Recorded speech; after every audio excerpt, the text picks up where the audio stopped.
Comrades, I now present to you the Commander-in-Chief of the Veterans of Foreign Wars, Al Lipphardt. Thank you. Sergeant at Arms, would you please prepare the room? Yes, sir, Comrade Commander-in-Chief, sir. Veterans of Foreign Wars of the United States. One step back. One step back. Sorry. All rise.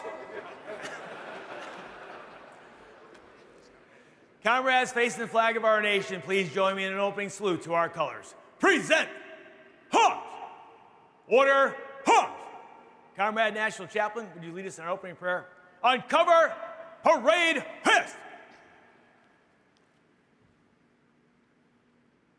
We pause at the beginning of this day's meeting to once again acknowledge and honor a being greater than ourselves.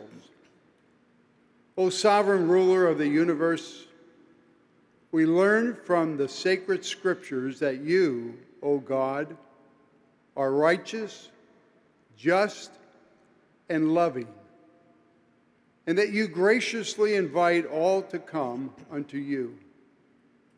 With gratitude, we thank you for the gift of life,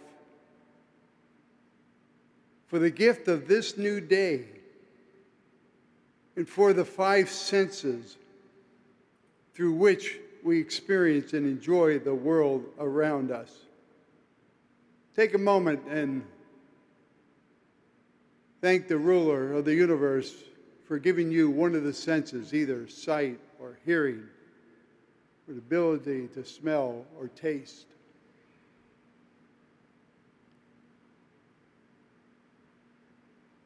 Oh God, we're grateful for this great land and for the wisdom of our founding fathers.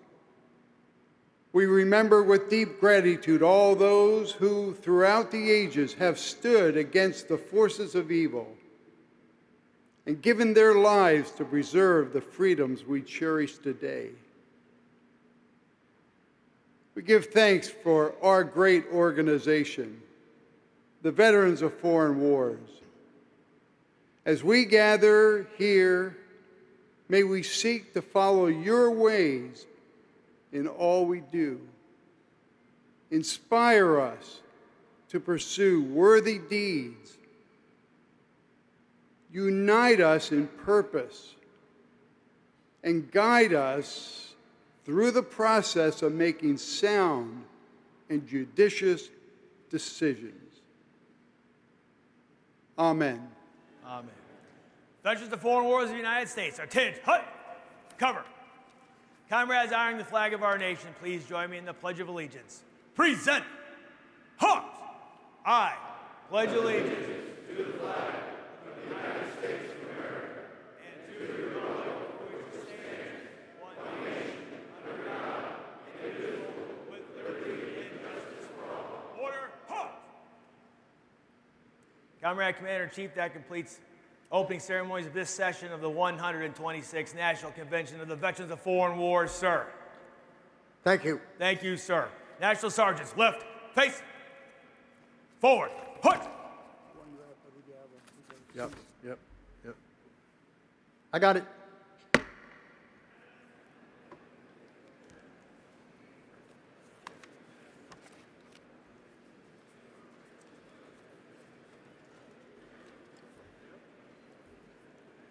I'd like to now call on Joshua Schreck for the report of the Credentials Committee. If I get shot up here, let me preface this. I'm going to preface it.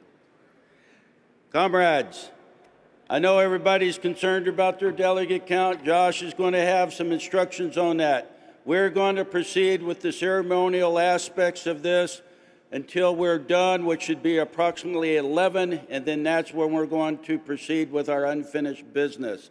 But Josh has some comments he needs to talk about.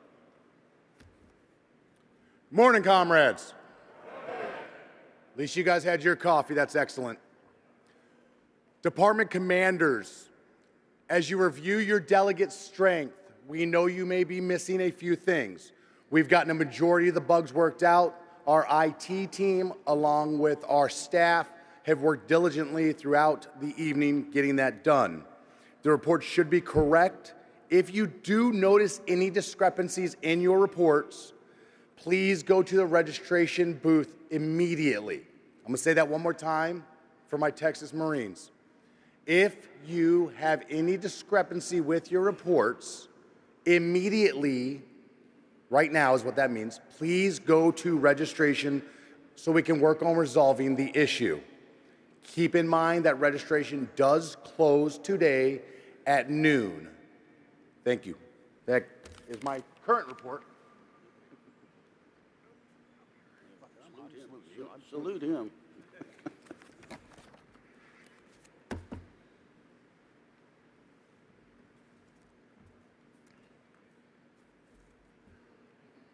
It's my great honor to introduce a fellow Georgian and our first speaker of the day, the Honorable Doug Collins, Secretary of the Department of Veterans Affairs. Secretary Collins has dedicated his life to service and supporting those who have served in our armed forces. A proud Iraq veteran, war veteran, and a former U.S. representative from Georgia, Doug Collins brings a wealth of experience and a strong commitment to improving the lives of our veterans. Since assuming his role as Secretary of the VA, he has focused on expanded access to quality health care, improving benefits processing, and strengthening efforts to end veteran homelessness. Under his leadership, the department has taken actions aimed at streamlining services, increasing transparency, and fostering innovation to better serve our nation's veterans, service members, and their families. A former U.S. Navy reservist, Secretary Collins continues to lead those in uniform as a colonel in the United States Air Force Reserve, where he is still serving as a chaplain. Please join me in welcoming to our stage for the first time, the 12th Secretary of the Department of Veterans Affairs, the Honorable Doug Collins.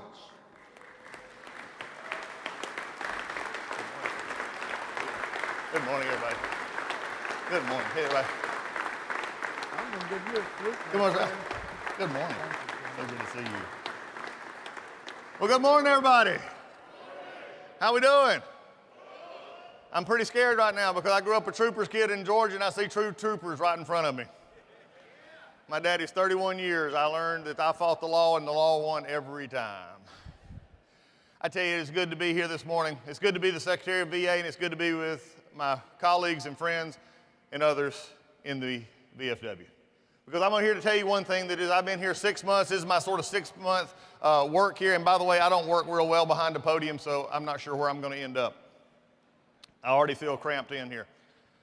When you understand what we're about at the VA, when I understand 6 months ago I swore into that oath and President Trump told me, I said, Mr. Trump, I said, President, what do you want me to do? He said, I want you to take care of my veterans. I said, that's easy, sir. We'll take care of that. 6 months ago when I swore in, I said there was going to be one thing and one thing that was going to be true. At the VA, no matter what you may have thought of it, what you may have had of it, we're understanding that the VA is a large bureaucratic organization. But ever since February 5th, when I swore in, I said there'll be one truism, and that is the veteran will always be the center focus of the VA, no longer our organization, no longer our stuff. It's about what the veteran needs, and the veteran will always come first at the VA.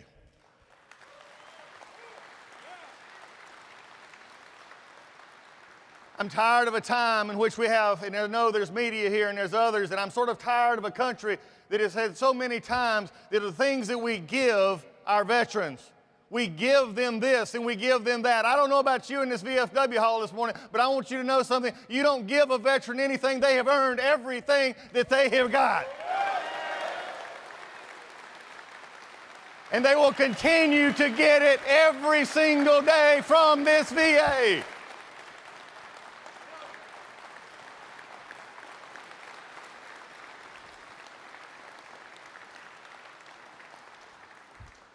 And also, if you haven't noticed, and my wife is not here, so she can't stop me from moving around as much, I don't sit still real well.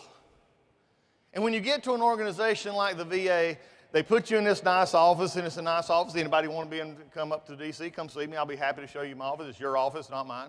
I'll show it to you, but they want me to sit in this office, Al. In a Georgian, that's just tough. So I sit in that office and I look around, they give me the reports. Carroll, and here's the report, sir. What do you think about this? I said, well, that's nice. And then they give me another report, and they have this all brandished out, and they do the PowerPoints. And about one page through the PowerPoint, I stopped them. Now, the first month or so, this was causing panic among the VA. Because instead of asking and just listening to the report and receiving the report and saying, wow, that is very nice, let's continue to do the things we've always done at the VA, I became the greatest 4-year-old in the world again. Because they would tell me something and I would say, why? Why? And just about like this room right now, y'all are scared too because it was crickets. They didn't know. I love you guys up here, but I'm tired of this. When they don't understand that there is an issue, when there is time, because I come out, and when I said why, I didn't mean why are you here. I meant why are we doing what we're doing. I'm tired of watching a VA, an organization that is the greatest, I think healthcare can be the greatest healthcare organization in the world. It is the largest, but every time we keep doing stuff the same way, and getting the same results and wondering, well, that's just the way it is. I'm telling you right now, I'm not a VA secretary who's committed to the same old, same old. I'm committed to a VA that is the largest healthcare system, that is the largest provider of benefits, and we're going to act like it, and we're going to become the standard for what everybody else in the healthcare ought to be, because I'm not going to settle for just the getting by anymore. Our veterans deserve so much more.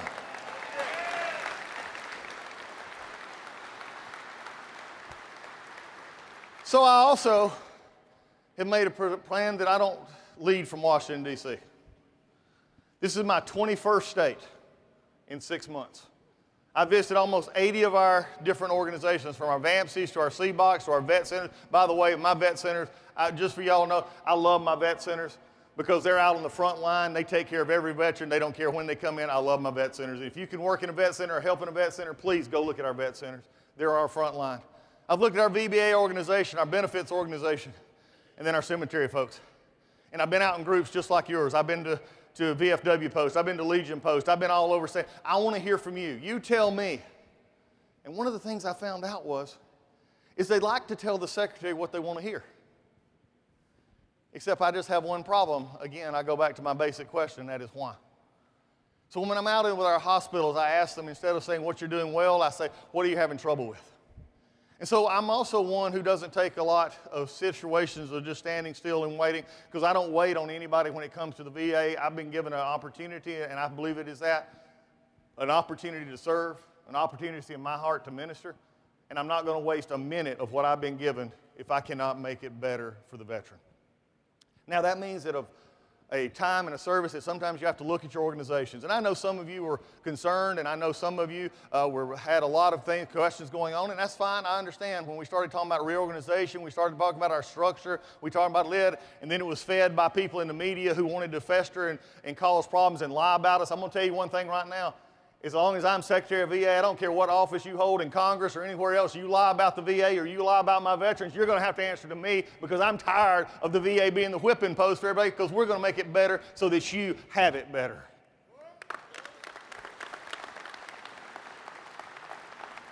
When we understand that, that means that we had to look at a structure and an organization that had just grown and grown, and a lot of stuff spent to it, but with no real results. You know, when I came in, we had grown in the last 4 to 5 years, hundreds of thousands of employees and hundreds of billions of dollars of people. But you know what? Our metrics are going the wrong way.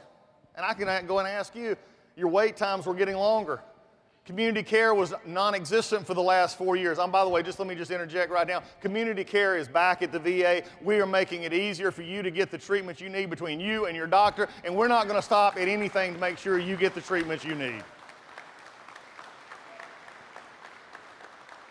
It is not satisfactory if my VA keeps asking and wanting, hey, can you stay here? Can you stay here? If you and your doctor, best medical interest was put in on August 1st, and if you and your doctor determine that you need to go to community care, guess what? You go straight to community care, no secondary referral, you go straight there. I'm not waiting on Congress, I'm doing it now.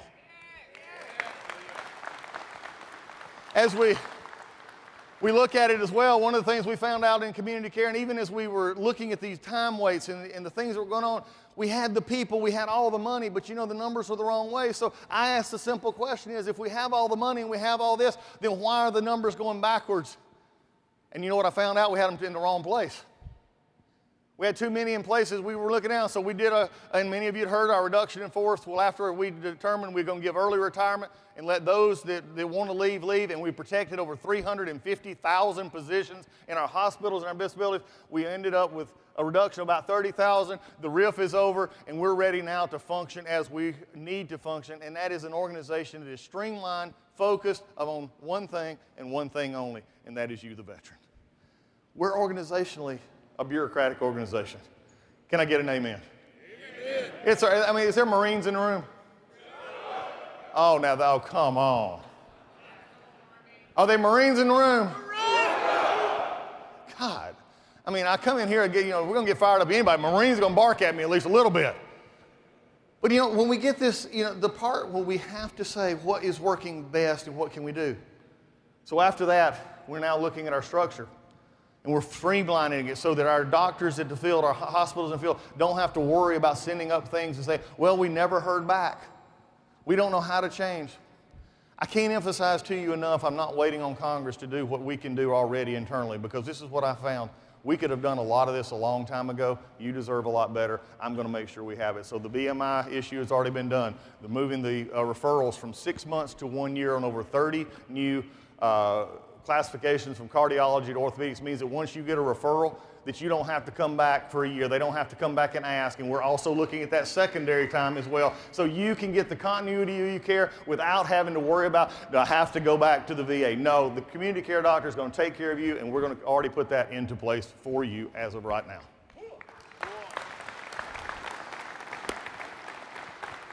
And then for many of you, and this is a big one for me, since I took office on February the 5th, we had a backlog of 260,000 plus disability backlog claims over 125 days. Unacceptable. We decided that we were going to get something done, and that's what we did.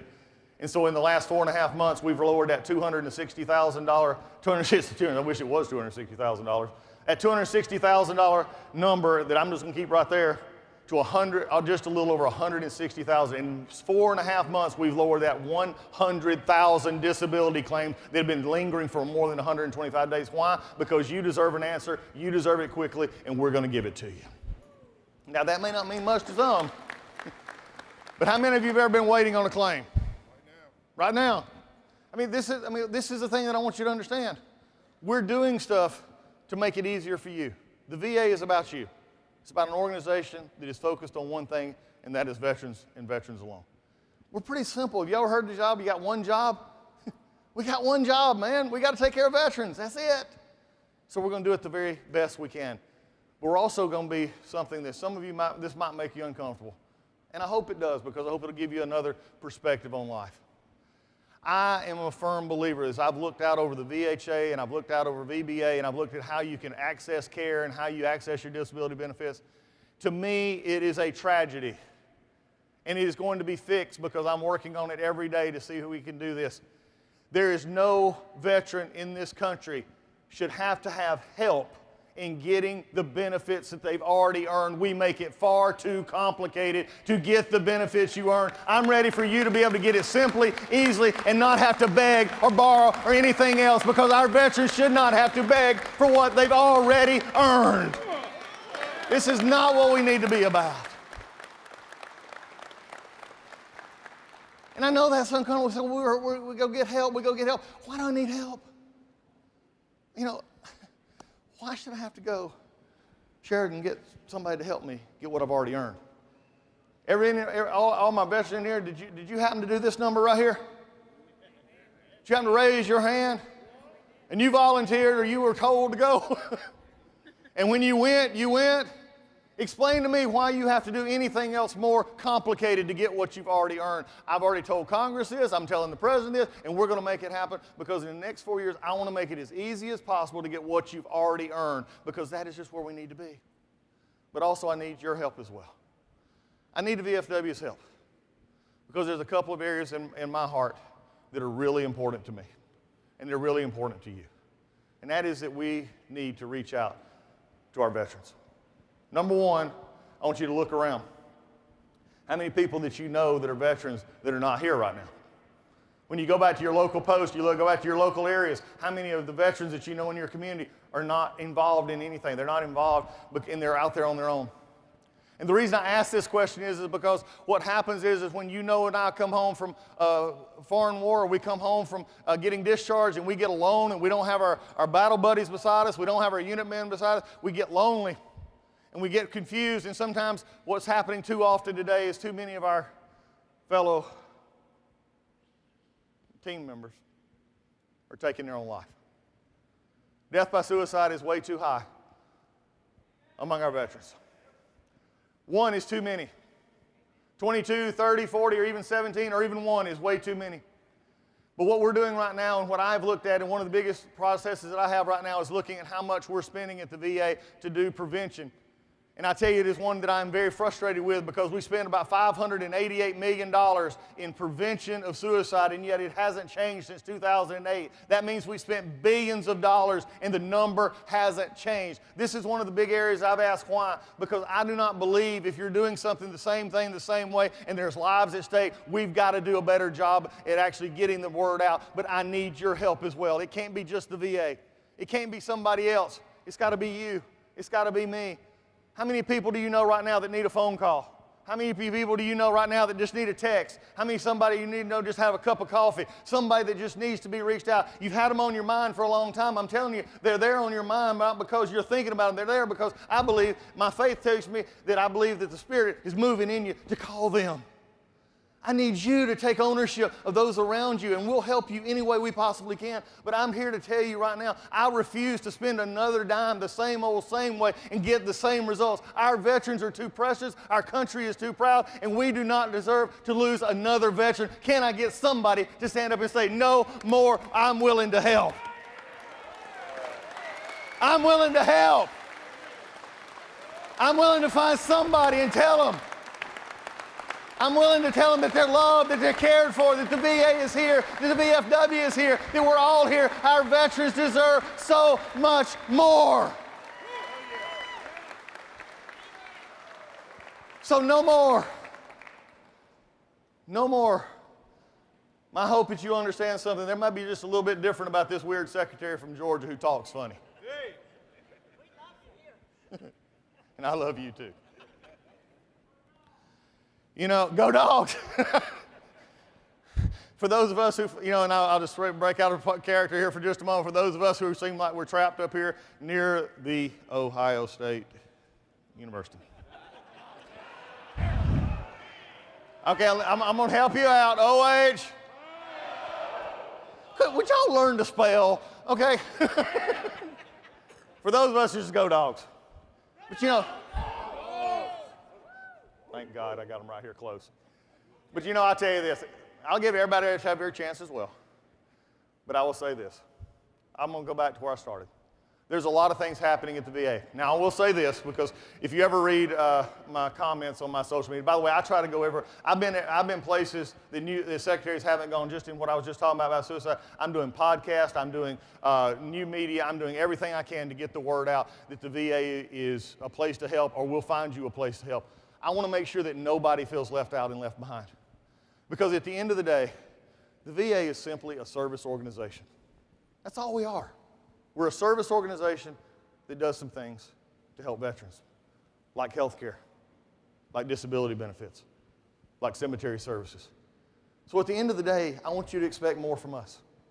But I also want you to know that as much as I would love to wave my wand and drop pixie dust all over the whole system, 450,000 people and 170 hospitals and all that you want to add on here, I can't change it overnight. We're making some good movement.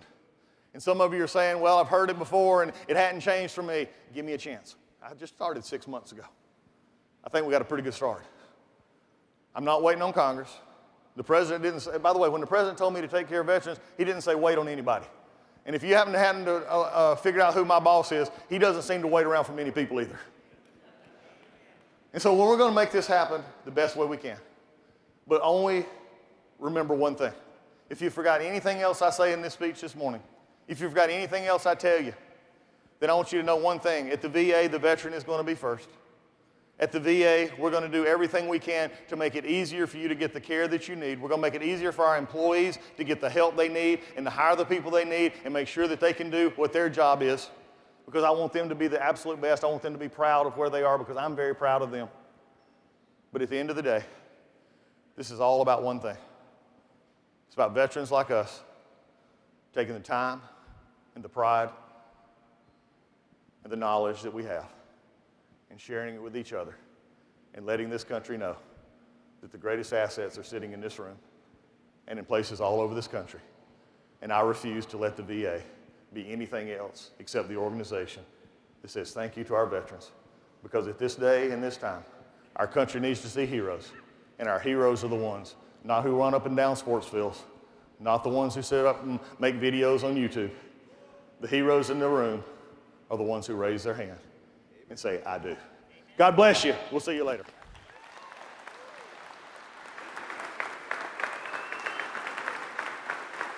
I love my VA. I love it.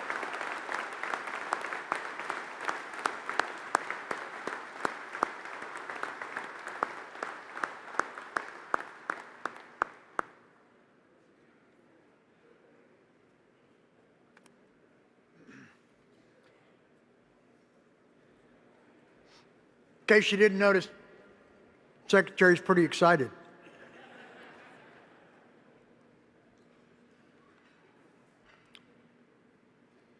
Behind Grunt and its charity arm, the Grunt Foundation, is a burly Marine whose time wearing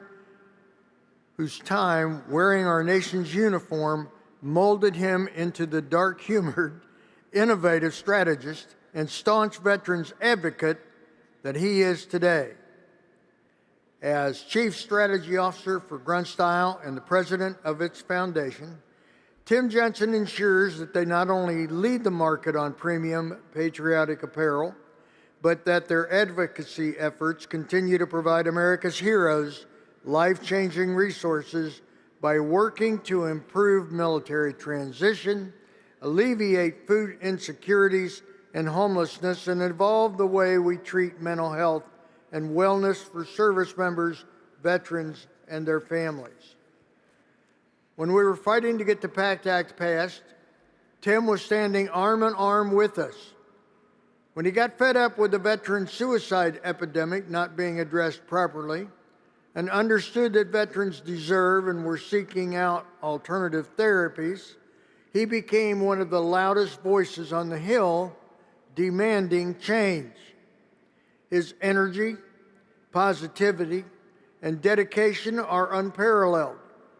And today I'm honored to present Tim Jensen of Grunt and the Grunt Foundation with the Commander-in-Chief Gold Medal of Merit and Citation in appreciation of his dedication and support to all who serve.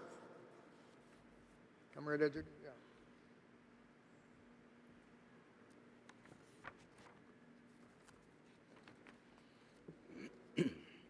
Veterans of Foreign Wars, Commander-in-Chief Gold Medal of Merit in Citation, awarded to Tim Jensen, President, Grunt Foundation, VFW Post 76, Department of Texas, and recognition of his outstanding leadership and unwavering dedication to improving the mental health and overall well-being of our nation's veterans and service members.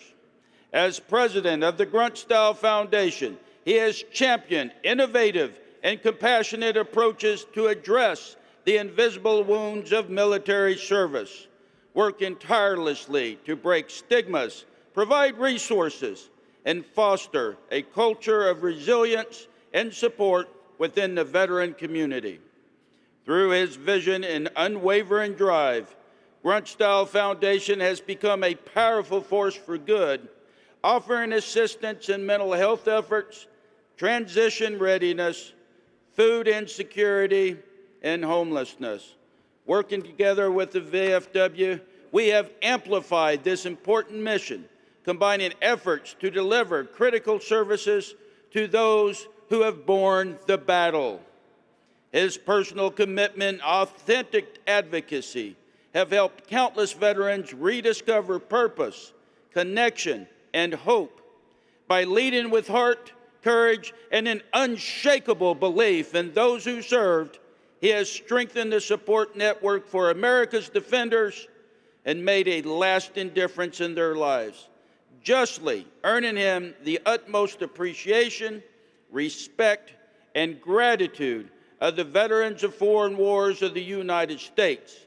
In witness whereof we have hereunto set our hands and the official seal of the veterans of foreign wars of the United States, this 12th day of August, 2025, signed, Alfred J. Lipphardt, Commander-in-Chief, and Dan West, Adjutant General.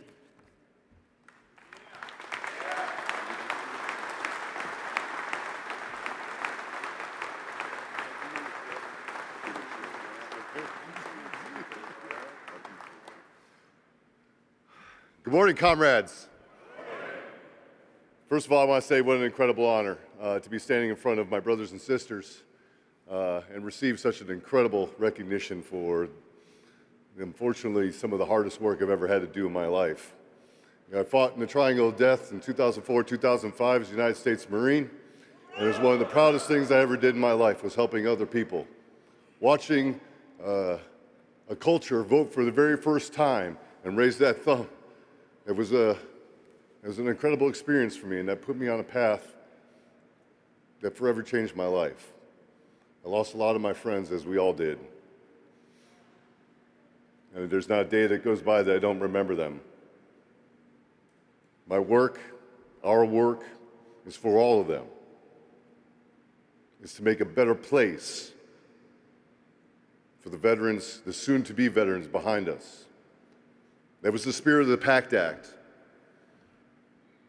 You know, I grew up at least watching Vietnam veterans, my father's generation, dying of these completely radical, exotic diseases. 30 years later, we're doing the same thing. We're watching our brothers and sisters die of some cancers that we can't even pronounce, from burn pits that are completely something that we could have changed the result of, but we continued to go the way that we did. We lost thousands of people, tens of thousands, if not hundreds of thousands. And the same conversation goes today about veteran suicide. Over 150,000 veterans, our family, have taken their lives over the last 20 years. My friends, that is unacceptable. We can all do a better job of making this stop. And there are things that we can do. We've partnered with the VFW. Why? Because they align with our ideals. What the body has come up with, the 4 legislative priorities, are in line with everything that Grunt Style stands for and the Grunt Style Foundation, what we believe. Because we are you, and you are us. And we are out there fighting every day to make a difference and a change in this world through Reverend Warriors and our suicide prevention programming, to our food insecurities that have fed over thousands of families across the United States as we go to military installation to military installation, to hyperbaric oxygen chamber therapies that we've delivered over 15 units to individuals' homes across the United States. Why? Because it makes a difference. And we can start there. We could also start by getting behind some legislation that makes sense. Overprescribing within our community is out of control. We know that 68% of people within the VHA are on these psychotropics, the leading cause of suicide within our community. So let's try there. But I'll leave you with this. We all raised our hand. We all did some of the most incredible things our government had ever asked us to do. We left behind a lot of people, a lot of great men and women. And we're all sitting in this room because of that. Don't ever forget what makes us who we are. Don't ever forget that we are the fabric of this country. It is us. We are the examples of what right looks like. And we are the fighters. We are the 1% that will take that load and move it to the finish line every time. And with that, I am proud to say not only am I a member, but I'm a brother to all of you. Semper Fi.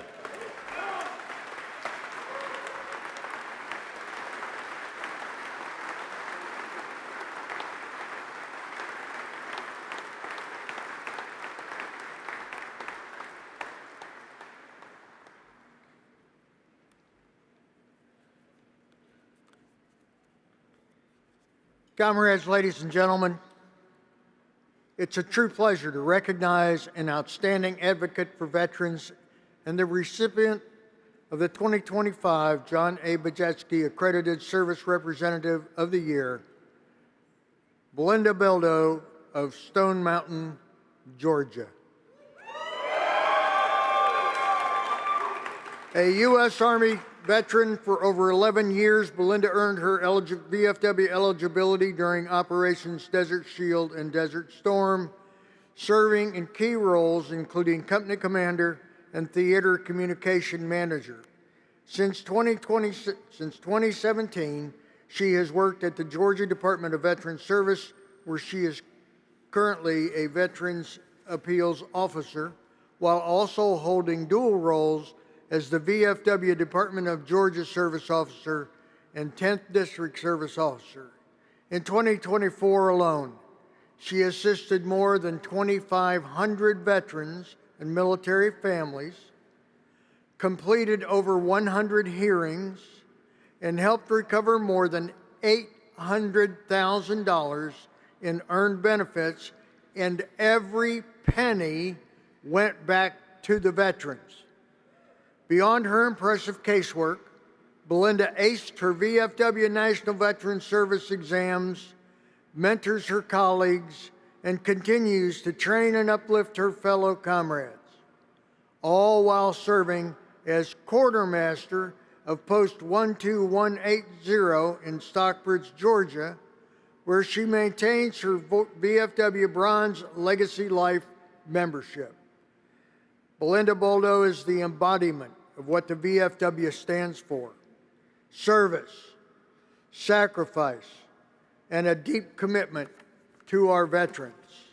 Please join me in welcoming and congratulating from the great state of Georgia, our 2025 John A. Bajetsky Accredited Service Representative of the Year, Belinda Boldoe.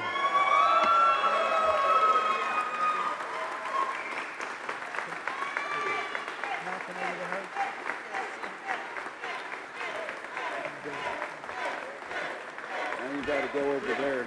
I've got to read the citation. Really?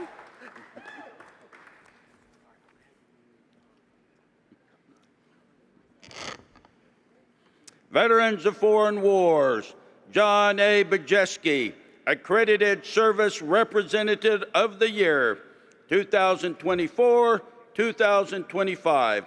Presented to Belinda M. Boldoe, State Service Officer, VFW Department of Georgia, in special recognition of her exemplary achievements in support of the Veterans Service Mission and programs of the Veterans of Foreign Wars of the United States, thus earning her the distinction of the VFW John A. Bajetsky Accredited Service Representative of the Year. Her remarkable and steadfast service to our nation's veterans on behalf of the VFW Department of Georgia reflects great credit upon herself, her department, and our entire organization. Her actions make real the promise that no one does more for veterans.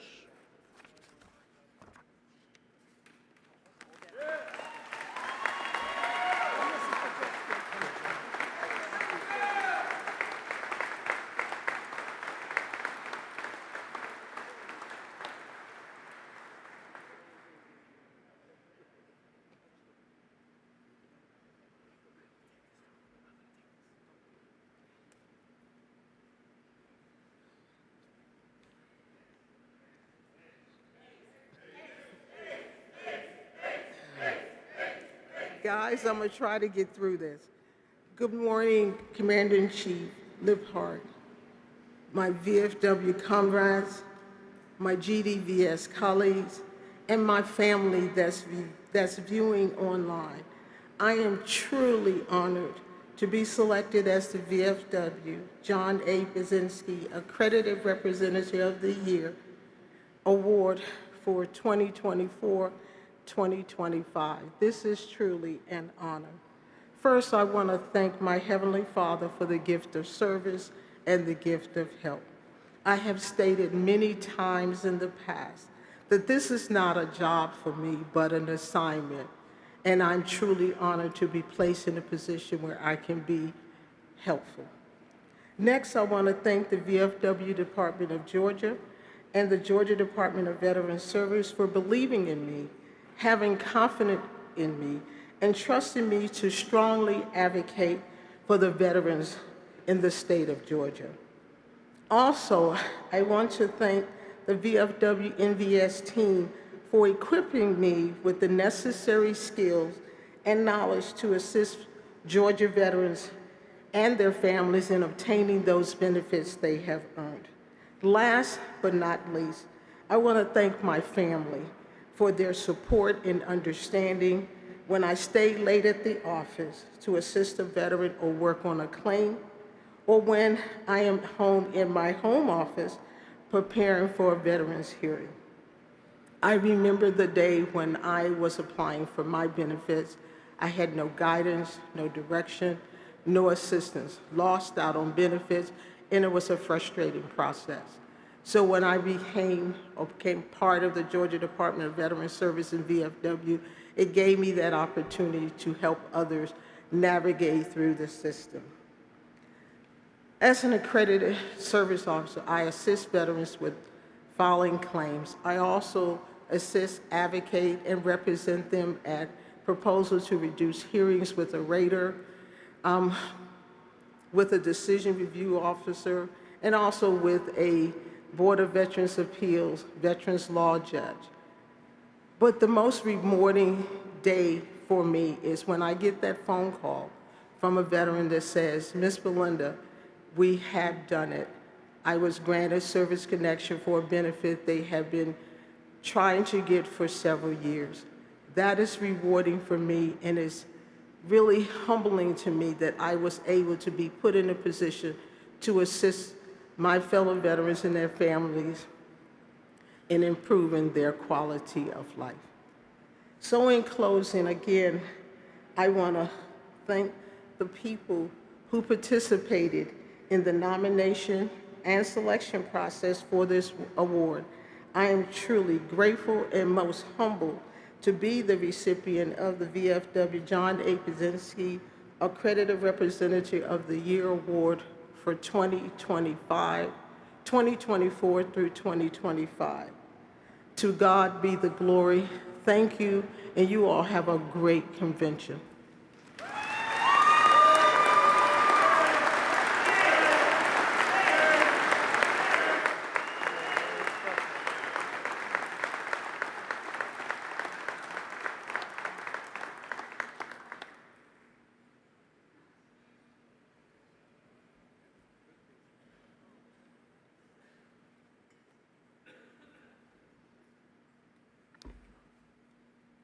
The trip to almost any VA hospital will reveal the important work of the Military Order of the Cootie.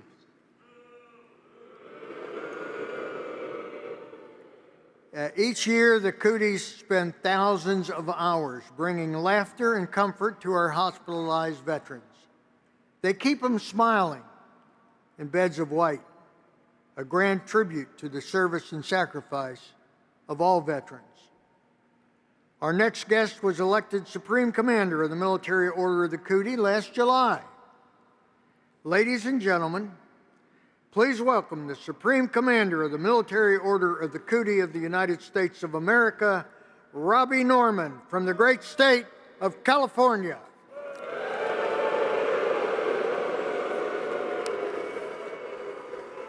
Woo.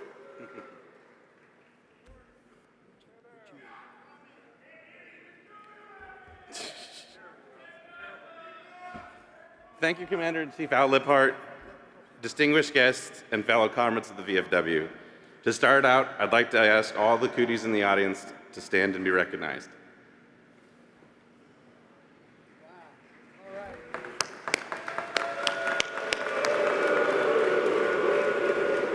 You can seat.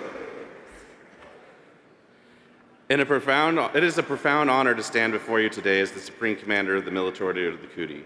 The MOC and the VFW are more than just fraternal organizations. We are two sides of the same coin, united in a shared commitment to our nation's veterans, their families, and the communities we call home. Over the past year, I have witnessed firsthand the incredible power of our combined effort. The Cooties' unwavering dedication to the VFW mission inspires us every day, and I am proud to report that the military of the Cootie has been right there, living up to our motto, closer than a brother, busier than a bee. Our commitment to serving veterans in need has never been stronger. I am immensely proud to share that our members have contributed over $20 million in hospital work the last year, providing comfort, care, and listening ear to those who have been sacrificed so much for our freedom. From buddy checks to bingo at the VA facilities and mobilizing donations to communities devastated by natural disasters, our members emulate our motto, keeping them smiling in beds of white. And that's not all. The life-saving impact of our blood drives is a testament to our dedication. We have successfully organized 16 blood drives, collecting an incredible 1,700 pints of blood, a vital contribution that has undoubtedly saved lives and strengthened our communities, but our work doesn't stop there. We understand that the strength of the VFW is the strength of us all. That is why I'm thrilled to announce that the MOC has been instrumental in recruiting over 8,600 new members of the VFW this year alone. These new members are not just numbers, they are the future of our organization, the next generations of our leaders, who will carry on our legacy forward. Finally, our commitment to the VFW National Home remains as steadfast as ever. It has been a distinct honor to serve on the Board of Trustees during this 100th anniversary celebrations. The National Home is a gem of our organization, and we will continue to support the VFW National Home in every way we can, ensuring it remains a place of safety, hope, and opportunity to those who need it most. My fellow VFW comrades, the work is far from over, but I look out amongst the field of our comrades and of a purpose of hope, filled with a purpose of hope and optimism. Together is nothing we can't accomplish. Let us continue to work shoulder to shoulder, honoring the sacrifices of our veterans and building a better future for our families and nation. Thank you. God bless the VFW. God bless America.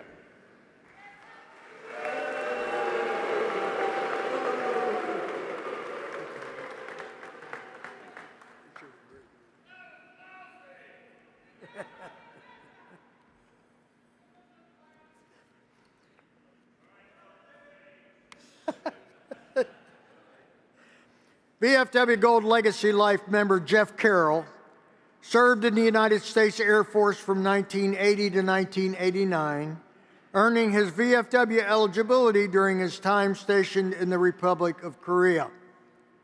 He's been a VFW member for more than 20 years and is a member at VFW Post 2667 in my home state of Georgia.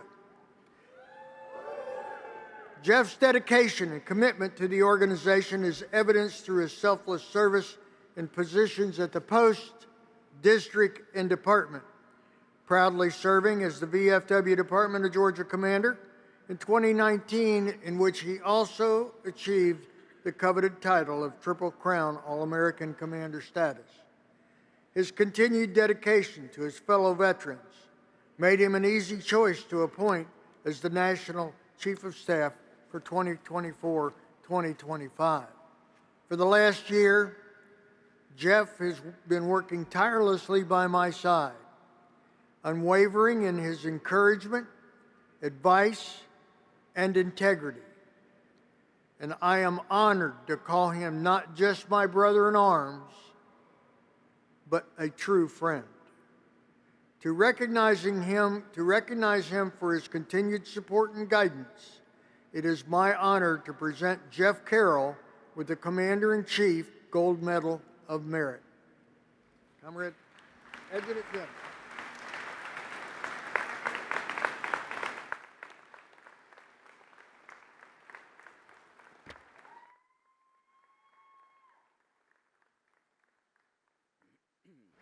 Veterans of Foreign Wars, Commander-in-Chief Gold Medal of Merit in Citation, awarded to Jeff Carroll, Chief of Staff, National Council of Administration, VFW Post 2667, Department of Georgia, in recognition of his exceptional dedication and service as the National Chief of Staff of the Veterans of Foreign Wars of the United States during the year 2024-2025.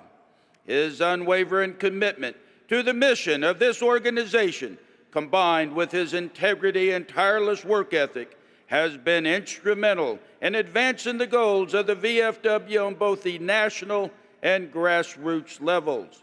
His commitment to excellence reflects the proud ideals and high standards of the VFW and epitomizes VFW National Commander Al Lipphardt's call to believe in what you do what you believe in, follow me.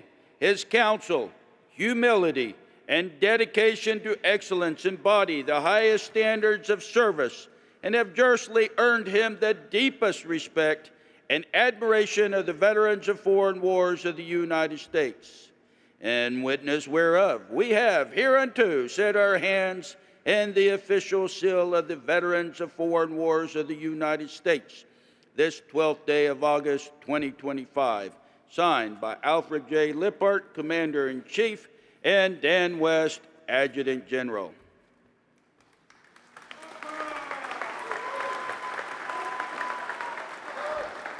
Thank you, thank you. I just have one item in 27 parts. No, that's one of my bucket list items, is to have Dan West read a citation with my name on it. That's great right there. How many here are here for the first time? Fantastic. Use this opportunity, absolutely, absolutely.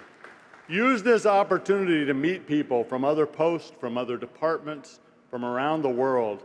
Talk to them about the things you're going through, the things you've learned, and the things you can share with them. That's one of the beauties of the National Convention.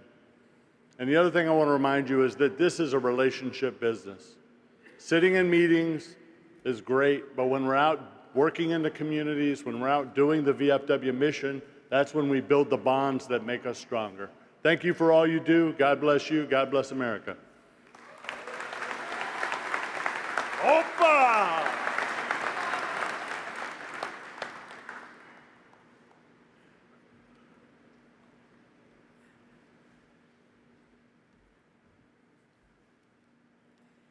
More than 50 years ago, our next guest took part in his American naturalization ceremony, a moment that marked not only his citizenship, but also his deep gratitude for the warm welcome he received from VFW and auxiliary members. They embraced him with open arms, encouragement, and a copy of the U.S. Constitution, which was an act of kindness he pledged to one day repay.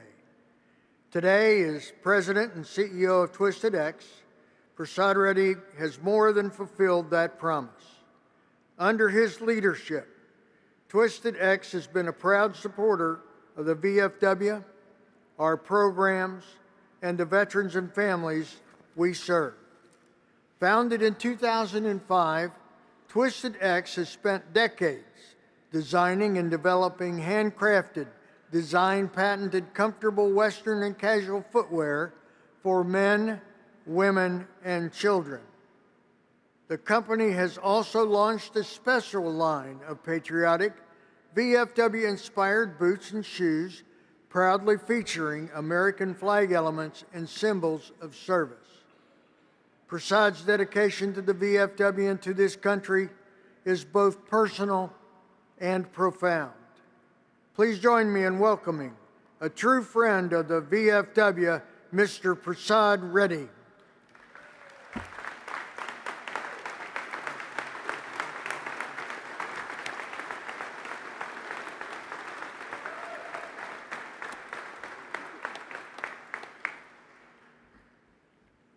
Good morning.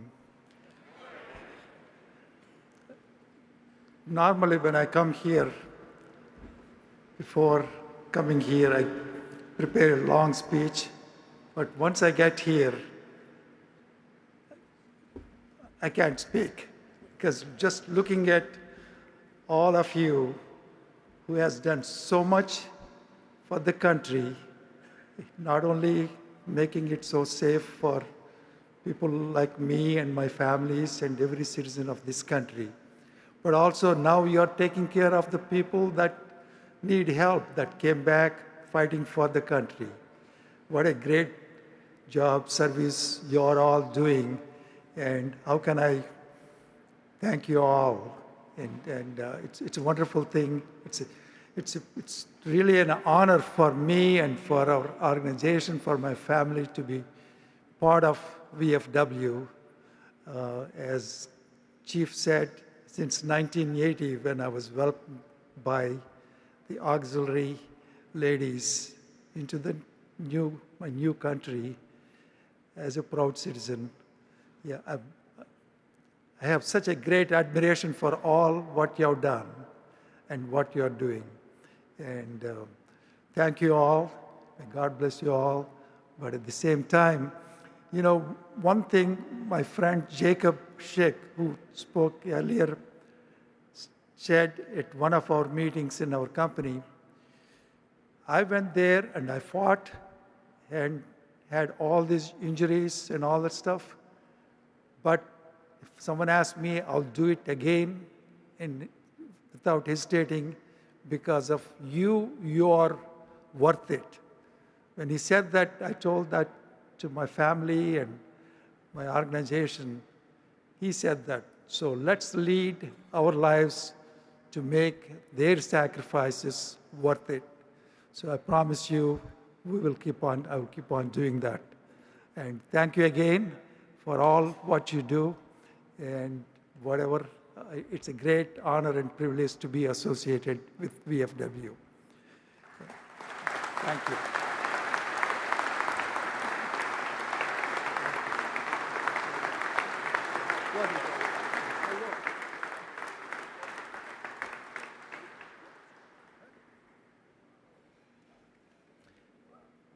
Comrades, Mr. Prasad Reddy of the Twisted X Foundation is presenting the VFW $70,000. So give him a round of applause for that.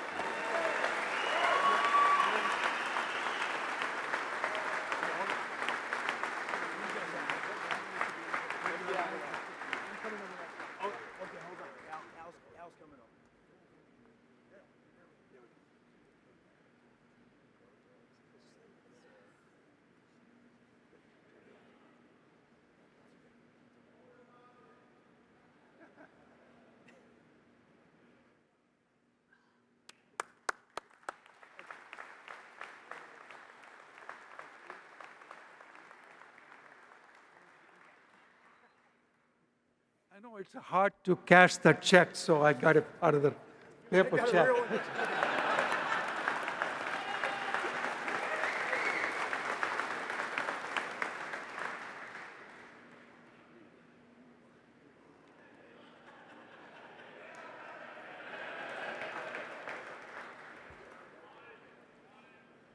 At least I got to touch it. Ladies and gentlemen, comrades and honored guests, it is my privilege to introduce the distinguished leader whose career reflects a lifetime of service in uniform and as an advocate for those who served before us. Please join me in welcoming Major General Edward J. Chrystal, Jr., Director of the United States of America Vietnam War Commission. General Chrystal serves as both a Major General in the Army National Guard and as a member of the Senior Executive Service. In 2023, he was appointed Director of the United States of America Vietnam War Commemoration, a congressionally authorized initiative where he leads the mission to honor and thank our Vietnam veterans and their families. A native of New Jersey, he began his military career in 1985 and rose through the ranks to lead at every level, including as commander of the 50th Infantry Brigade Combat Team, and most recently as Deputy Joint Operations Officer at U.S. Northern Command. He is also a veteran of Operation Iraqi Freedom and a retired lieutenant from the New Jersey State Police. His service has earned him several awards, among them the Legion of Merit, Bronze Star for Service Medal, and many other honors. With academic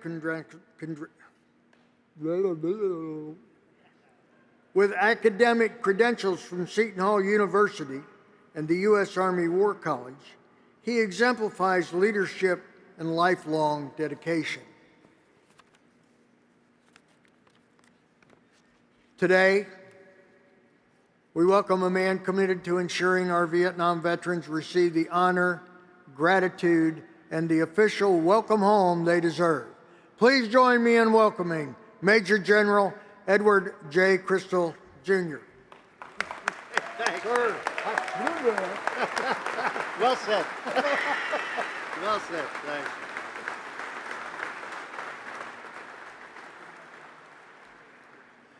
Hey, thanks, Al, for that great introduction. Good morning, everybody. I apologize that you had to sit through my bio. I always hate that part, but the most important part of my bio is that I am a life member of the VFW, so it warms my heart to be here. And I just got to get a couple things out of the way first. When we were walking over here this morning, we saw a bunch of Georgia State Patrol cars. And we're talking amongst each other, and we're like, wow, Al's got some serious connections. That Georgia State Patrol, took Al up here. And then when we came in and saw Secretary Collins speaking, I'm like, oh, well, that's why the Georgia State Patrol is here. And then my next thought was like, holy cow, I got to follow that guy? Who made this schedule? I mean, Secretary Collins is a great speaker. He came out March 29th for Vietnam Veterans Day down in D.C. for the National Wreath Laying Ceremony and did a great job. He's a great presenter and a great advocate for veterans. So it was great you were able to get him on a schedule. We did just come in. We flew in yesterday actually last night, from Iowa. So we were at the Iowa State Fair. We got to participate in the Veterans Parade. And that was because all Vietnam veterans of Iowa were the grand marshals of the parade. And I have to tell Carroll that Iowa has fully embraced bragging rights, that the first Iowan to take over the VFW is about to happen. So they're bragging about you, the governor, everybody else. But I want to thank Al. We're here to thank the VFW today. Under Al's leadership, the VFW has been instrumental. Most of you have heard me talk. You all know our mission. The Vietnam veteran and the Vietnam veteran's family did not receive the recognition they deserved 50 years ago. We were shameful as a nation how we treated the returning warrior. The nation couldn't separate the war from the warrior. So 50 years later, 2012, the Vietnam War Commemoration was established under the Department of Defense. I've had the opportunity to lead this organization since 2023 with commemorative partners, including the VFW, and especially under Al's leadership, and leadership with folks that have helped me in New Jersey, such as, I know they're in the room today, Kenny Hageman, Barbara Hageman, Luddy Austin is here, and Dwayne Sarmiento. The VFW has been instrumental in helping us reach the over 4 million Vietnam veterans and family members that we've reached over the past 13 years. We close out in November, but the mission doesn't change. We continue to welcome home our veterans, and we thank the Vietnam veteran for how they changed the culture and how they were the first one to welcome us home when we came home from places that our country sent us. And you can see by the room here today how much better we treat our veterans. So I want to thank you all. I want to welcome our Vietnam veterans home. I want to God bless all of you. But before I leave the stage, I just want to present Al with my personal coin and with our commemorative flag to both thank you personally and professionally. So God bless. Thank you.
Just let everybody know we're going to be bringing them up.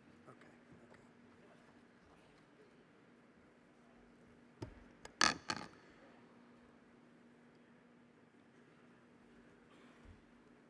For more than 50 years, the United States Department of Defense has dedicated time, personnel, and resources to the sole mission of accounting for those Americans listed as prisoners of war or missing in action. We're going to be bringing them up here momentarily, but I want to continue. What began with the Central Identification Laboratory in Thailand, established to coordinate the recovery of American POWs and MIAs in Southeast Asia, morphed into a joint task force with detachments, laboratories, liaison offices, and other subordinate units, given the responsibility of accounting for those missing from all past wars and conflicts. Today, the Defense POW MIA Accounting Agency, established in 2015, carries on that mission around the world, devoted to the insurmountable task of accounting for more than 81,000 missing Americans. In the past year, DPAA accounted for 156 American service members lost in World War II, the Korean War, and the Vietnam War. This was a result of the tireless efforts and countless hours spent by the more than 700 Defense Department uniformed and civilian personnel that make up the world-class workforce of this organization. Through a partnership that has lasted for decades, the VFW is honored to work alongside this great agency in helping to fulfill our nation's promises to bring all of America's missing service members home. Please join me in welcoming to our 126th National Convention the man who has been a leader in the Department of Defense's POW MIA accounting efforts for more than a decade, Director of the DPAA, retired United States Air Force Reserve Major General Kelly McKeague. You're not hard to find. Thank you. Good to see you, Commander. Carroll, nice to see you. Tim, good to see you.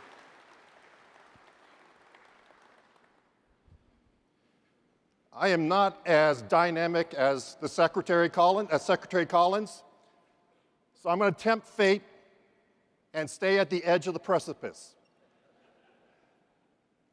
Distinguished national leaders, esteemed veterans, it is always a privilege for me to be among you.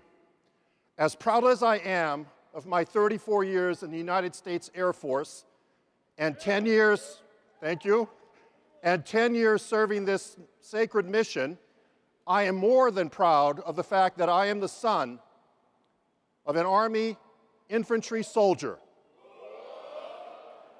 who at the age of 21 found himself at the Battle of Pusan in the Korean War. Twice a combat veteran in Vietnam, like many of you, God rest his soul, I am proud of my father's service.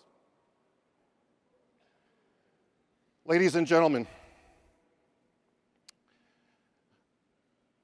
the words you see on the screen, this is a sacred mission. It's a sacred mission because we are searching for, finding, recovering, identifying your comrades in arms. It's also a moral imperative because we have an obligation to their Gold Star families who deserve answers that they've sought for decades. I love these pictures because this, as you may not, well, he's got a hat on. This is your junior vice commander, Tim Peters, at a recovery site helping our team look for the remains of a missing airman from the Vietnam War. Thank you, Tim. What you see there is the commitment that the VFW has had since 1991. Then Junior Vice Commander Whitmore visited Vietnam and our team last year. Before that, your Commander-in-Chief. Every single set of remains, even if it's only a single tooth, receives what you see there, a full military honors burial. Now, why does this matter? It matters because this is a mission that we still conduct. It's global in scope. We go where every American fell in battle from World War II. It's also generational because families miss their loved ones. You can see the numbers. The numbers are staggering. Our biggest enemies are those numbers and time. Now, I will tell you, there's a typo on the screen. The screen says 1,567 are missing from the Vietnam War. As of yesterday, that number is now 1,566.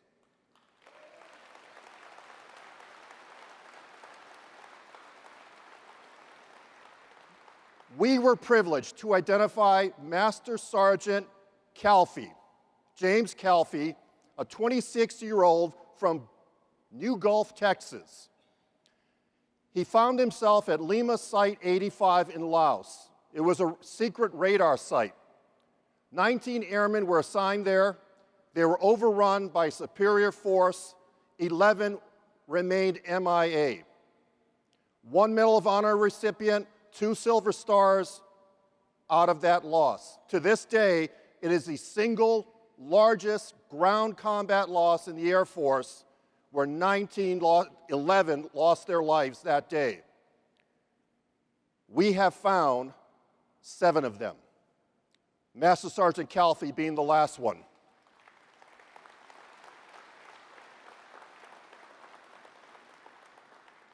We work in 46 countries. This very day, we have 267 people deployed in 11 countries, from Papua New Guinea, Vietnam, Germany, Poland, all over the world.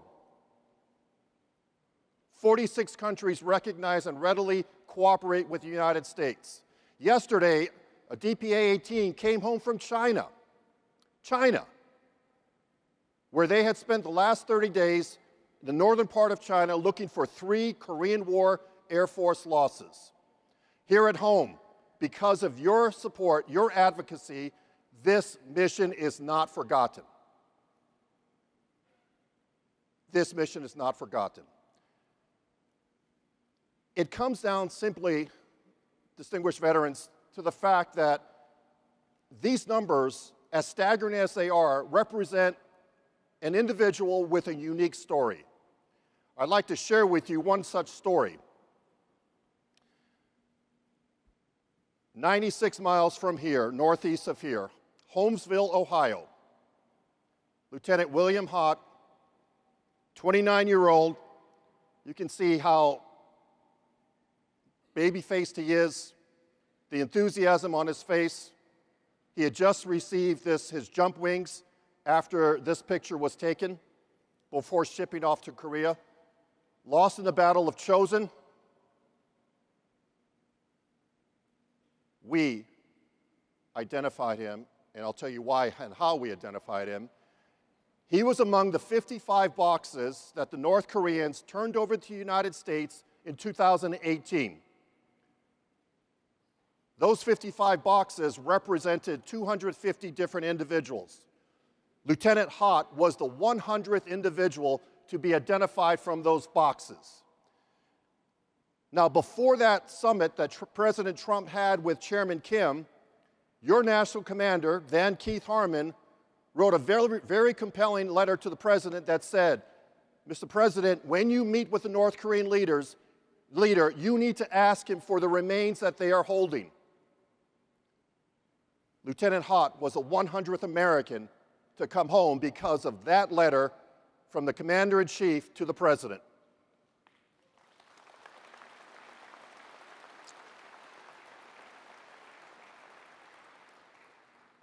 in 13 days. 13 days. Lieutenant Hott will be buried next to his mother, 96 miles up the road. 12 days. His mother grieved for him until the day she died. And she told her children, his siblings, Billy will be coming home one day, I am sure of that. How prescient was Mrs. Hott? Ladies and gentlemen, thank you to the VFW. Thank you to the VFW for your advocacy. And this extends from the posts to the departments. Simple things like flying the POW MIA flag, like all of your posts and departments do. Attending the funeral of a missing American coming home. And for those from the Ohio Department, August 25th, Lieutenant Hott will be buried up the road. Thank you for sending in wartime artifacts. Your Vice Commander and I, 1 month ago, were with the Vietnamese in their embassy, turning over artifacts that you had turned in, ID cards, Viet Cong ID cards, letters, information. All of that is welcomed and appreciated by our foreign partners.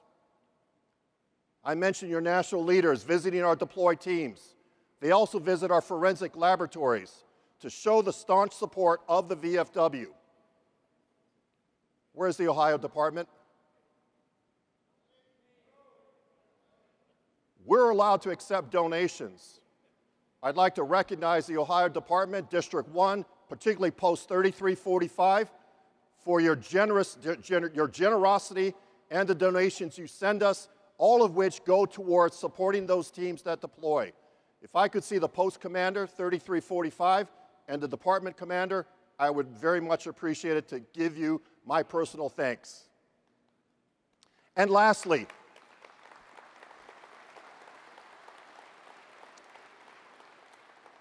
this is where it matters. Whether at the local level, in the community, in the state, in the halls of Congress, your voices are heard. Your staunch advocacy for your comrades in arms and why this mission matters continues to make a difference. I thank you for all of that. You know, all of this thanks can be, to me, embodied in a visit I had to Vietnam 1 month ago. With me on that visit was your former National Commander, Larry Rivers. This is the 50th year anniversary of the end of the Vietnam War. It's the 30th year of the resumption of diplomatic relations between our two countries. And in between those anniversaries is the 40th anniversary of the very first U.S. recovery team setting foot in Vietnam to look for a missing American. That was 40 years ago. And since then, the VFW's commitment has been incredible. Ladies and gentlemen, let me end with this. Whether it's Lieutenant Hott, whether it's Master Sergeant Calfee, every single one of these Americans that are now home is a result of this nation's commitment, emblematic of American values. That black and white flag that you see there, the eternal words on that flag are, "You are not forgotten." Ladies and gentlemen, I can assure you the Department of Defense has not forgotten. And I know by your words, by your actions, the VFW has not forgotten. May God bless our MIAs. May God bless their Gold Star families. May He bless each and every one of you, the VFW, and as always, our great nation.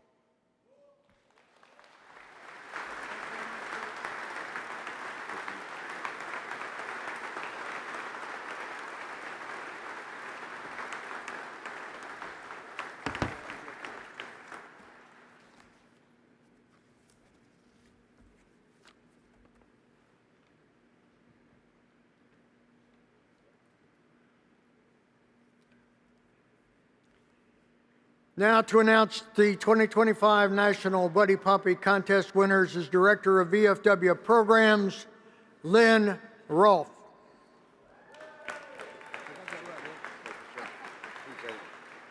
Good morning, comrades.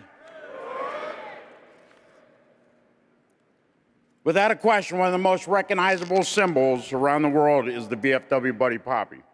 To VFW and our auxiliary members, the poppy is so much more than a flower.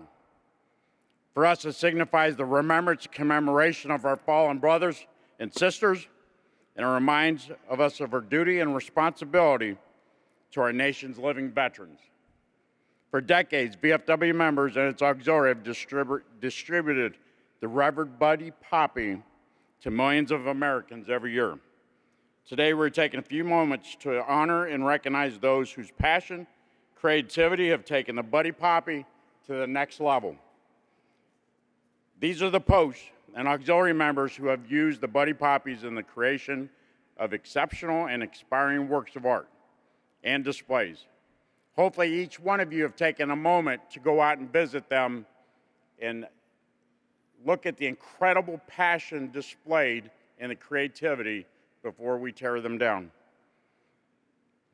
This year's entries were judged by National VFW Programs Committee members Ernest Carruthers from the Department of Massachusetts, Aletta Butler from the Department of Mississippi Auxiliary, James Stedham from the Department of Alabama, Scott Huffman from the Department of Missouri, Lori Dale from the Department of Minnesota Auxiliary, Frankie Bill from the Department of Minnesota Auxiliary, Trish Peoples from Department of Wyoming, and Kelly Durkee Erwin from the Department of Massachusetts.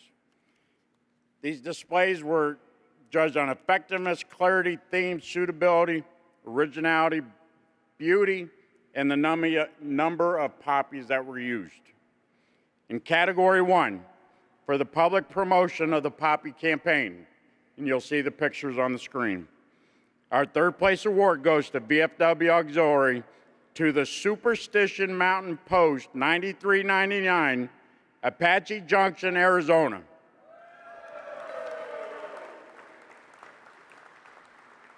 Our second place award goes to Browerville Post 8391 and its auxiliary out of Browerville, Minnesota. And the first place winner of Category 1, the VFW Auxiliary, to the Lister Knowlton Post 9389 out of Caribou, Maine.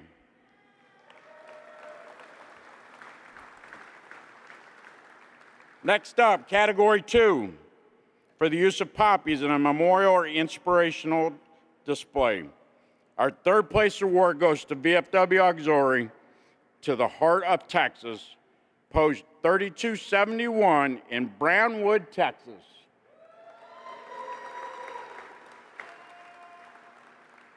The second place award goes to VFW Auxiliary to Forsyth County 9143 and its VFW Auxiliary from Cumming, Georgia.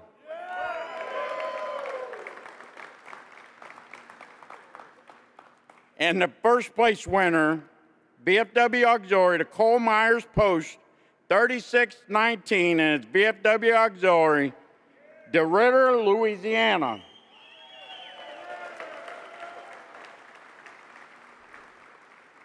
Moving to Category 3, artistic or decorative use of poppies. Our third place award goes to VFW Auxiliary to the Blue Hen Post 6483, Milford, Delaware.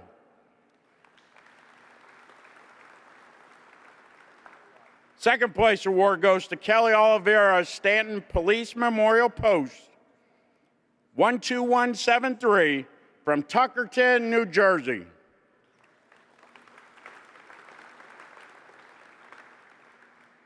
And the first place winner is VFW Auxiliary to the DJ Mon G.A. Sutton Memorial Post 1831 out of DeSoto, Missouri.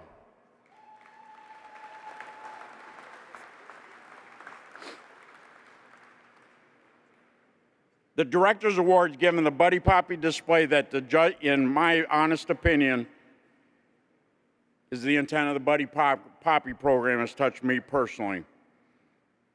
And please do announce that this year's recipient of the Director's Award goes to the VFW Auxiliary to the Daniel Boone Post, 5578 Madison, West by God, Virginia.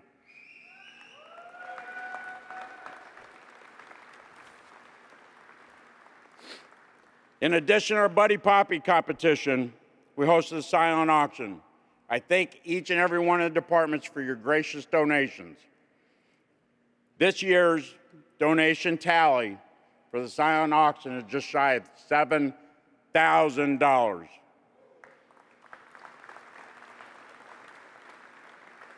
This money has been earmarked to go through the VFW Foundation's Return the Favor campaign this year. Those of you that bid on the Eagle Rare, I thank you.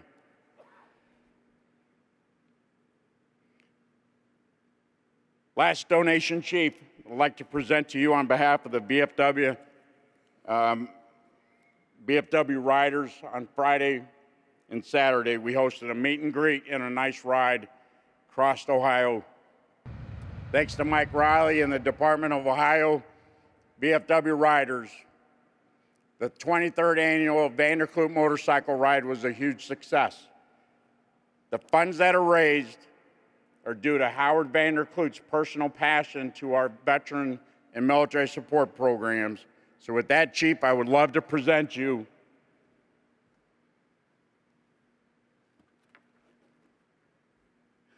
nearly $17,000 raised by our VFW riders.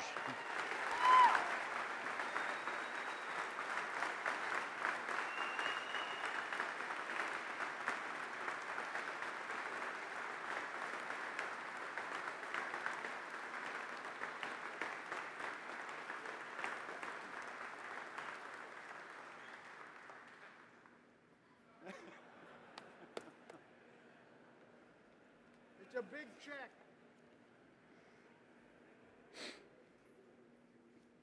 Okay, I'm almost done, comrades. Last night we finalized the last cornhole tournament. Last 3 years, due to you participating and throwing bags and our incredible sponsors, we are just shy of $100,000 that have been also earmarked to our great, incredible, impactful National Veteran Service programs. I thank you for taking the time to come out Saturday to practice, Sunday to compete, and then last night, the 26 teams that were unforecasted that showed up to throw, we eclipsed $35,000 just this weekend in throwing bags. So I thank you.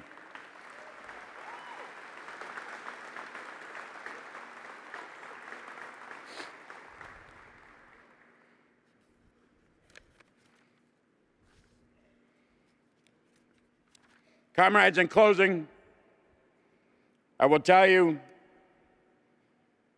you've made a difference this weekend. We saved 2 lives. You should have seen the press release about your brand new combat test and gaming program. We have one comrade that was shot in the head and took the opportunity to sit at our VR booth. It rewired his brain. He is now sleeping. His wife thanked me last night. That's because of your hard work of spreading the message of what your VFW programs have done. So I thank you so very much. And I won't divulge the second one because the comrade asked me not to. But thank you for saving lives. And yes, your mental wellness program is working. God bless you all.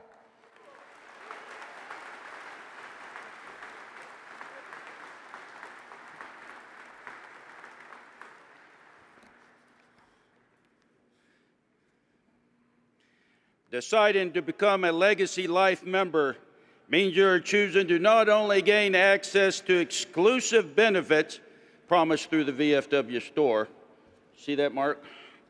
But also to showcase to the world that you wholeheartedly stand behind the VFW and that you believe in and support the vital work the VFW does. For the VFW, becoming a Legacy Life member does all that and so much more. Membership in this fraternity is comprised of renowned and committed VFW members, the best of the best. The marks they leave on our organization in the veteran and military communities is unrivaled, and we can't thank each of you enough for your dedication and support. Today, I'm pleased to recognize VFW Post which have earned a Legacy Society Post Proclamation and recognition of having at least 25 Legacy Life members. Ladies and gentlemen, please stand as your post is recognized. With 25 Legacy Life members, the James R. Bob Carroll, VFW Post 9972 in Sierra Vista, Arizona. Wainwright, VFW Post 2185 in Panama City, Florida. Greater Beaches, VFW Post 3270 in Jacksonville, Florida. How about we do this? Hold applause till I'm done reading all this, and then you can all give them an enthusiastic one instead of the little limp things you're doing now, all right?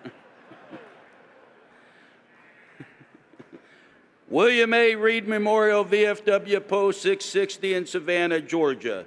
Grant Reeves, VFW Post 7720 in Cornelia, Georgia. Judd Kendall, VFW Post 3873 in Naperville, Illinois. John R. Little, VFW Post 3186 in Southgate, Kentucky. Lyon Mountain, VFW Post 276 in Whitefish, Montana. The Fred J. Estes, VFW Post 9876 in Pattaya, Thailand. Medal of Honor, Telsaforo, Trinidad, VFW Post 124 in Baguio City, Philippines. Henry J. Thomas, VFW Post 845 in Downtown, Pennsylvania. The Susquehanna, VFW Post 2493 in Mount Wolf, Pennsylvania. Richard J. Gross, VFW Post 8896 in East Berlin, Pennsylvania. The Gandy Griffin, VFW Post 4262 in Columbia, South Carolina. The Kenneth Cooper, VFW Post 3442 in Custer, South Dakota. Howard Smiley Johnson, VFW Post 4895 in Clarksville, Tennessee. The Collarville, VFW Post 5066 in Collarville, Tennessee. And Ansel Alwhite, VFW Post 2466 in Lubbock, Texas. Now you can applaud.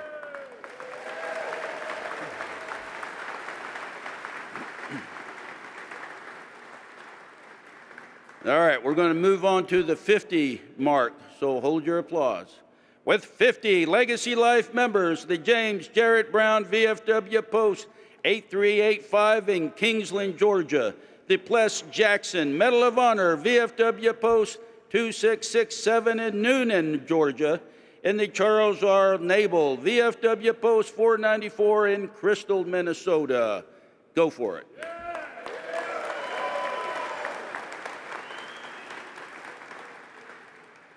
And with 75 Legacy Life members, the Cecil County Memorial VFW Post 6027 in Northeast Maryland. Give it up for them.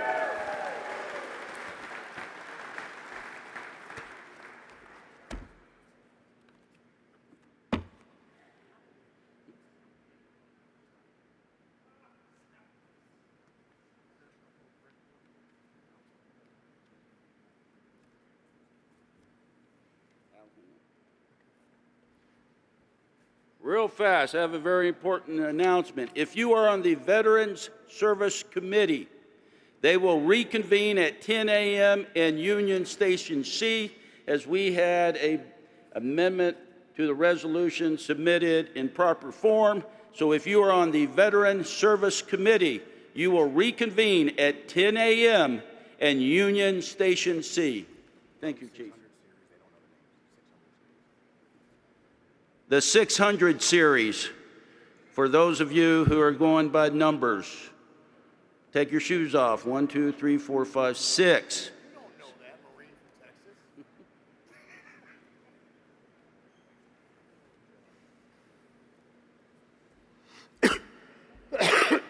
Pardon me. Since 1925, the VFW National Home in Eaton Rapids, Michigan, has remained a prominent representation of the absolute best that the Veterans of Foreign Wars and its auxiliary has to offer through our work together.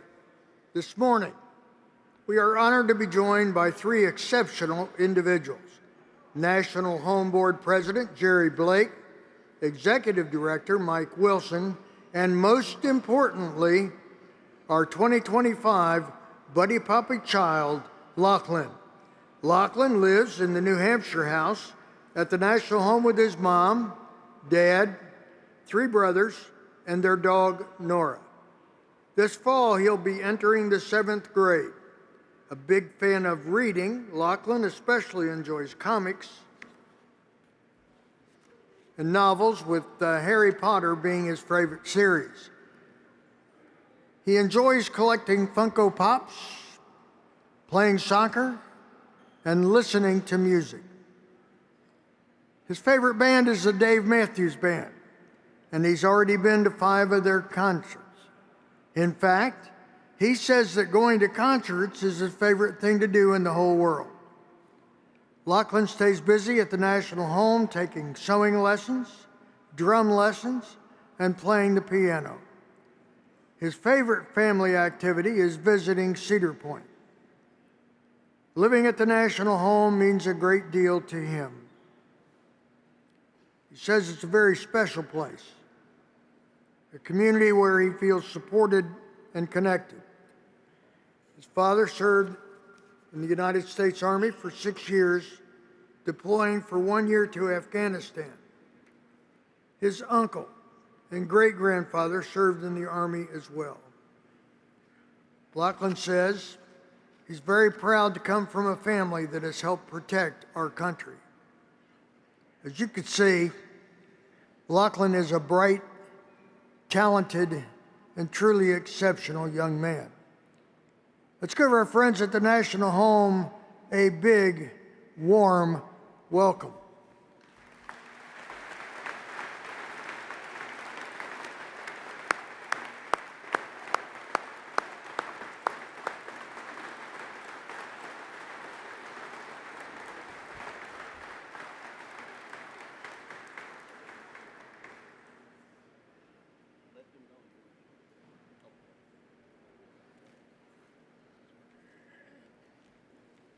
Could you run the film, please?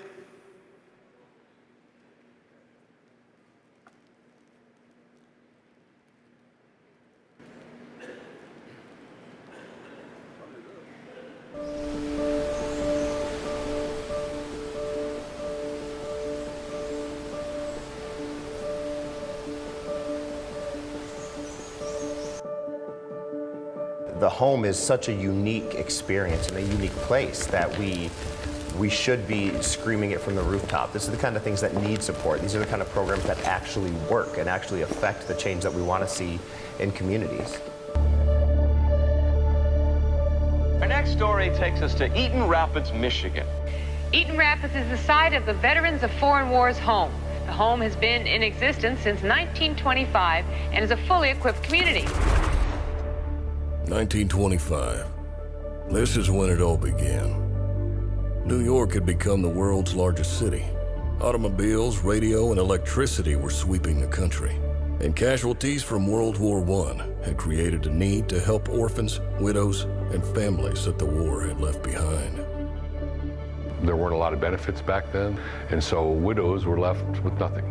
Big cities like Detroit had the automakers that were helping where they could. They were letting veterans live in factories while they were working for the factory and trying to reestablish themselves, but there was nothing for children. There was nothing for widows.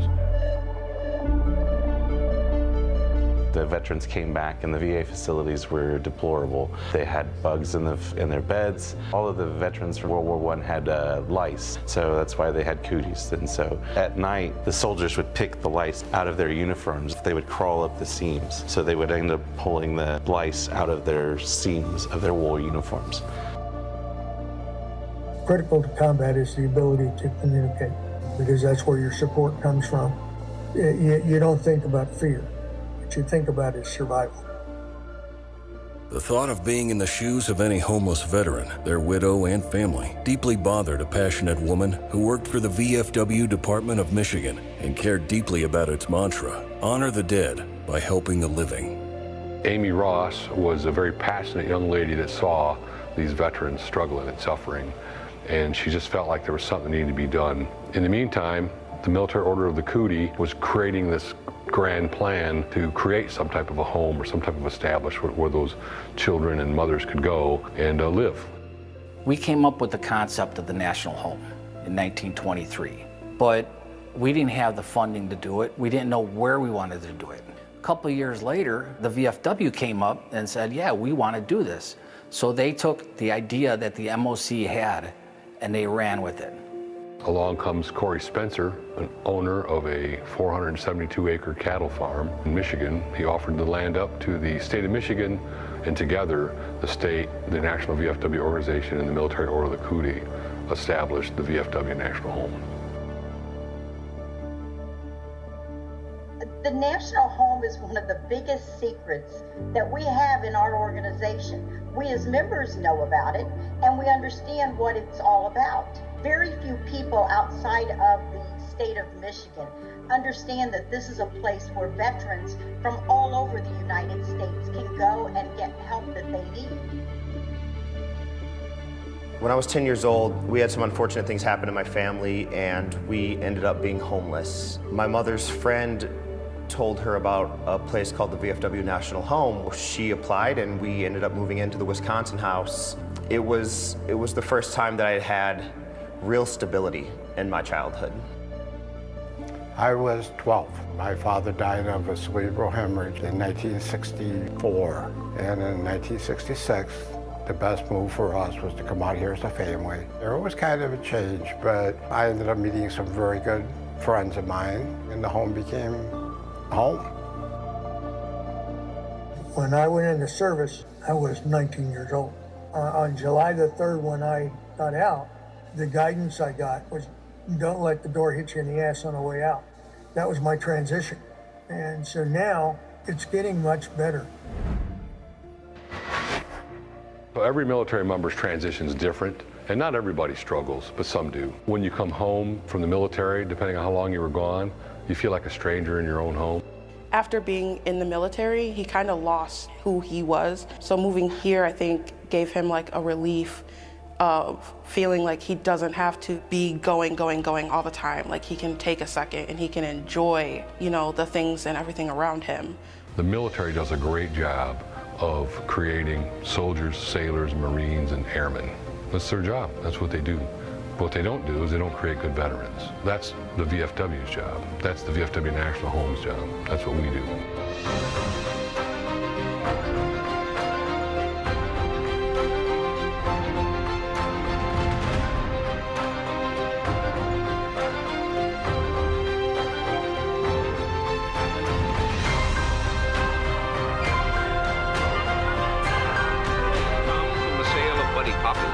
Supports many VFW activities. But 1 cent for each poppy sold is earmarked for support of the National Home. I had the security and the time and the peace of mind, and I could give my youngsters all the love and attention they need. Imagine an 8-year-old child in 1926, 1927, who leaves the only family he knows in California. And he gets on a train, and 4 days later, he's dropped off in Lansing, Michigan, to be picked up by a house mother or a nurse. He's brought to the National Home. He's taken to the hospital, where he's thoroughly examined, make sure he's healthy, and then he goes downstairs, and he's locked in a quarantine room for 2 weeks to make sure that he doesn't have tuberculosis. And then he can finally go meet his new family, living in one of the houses.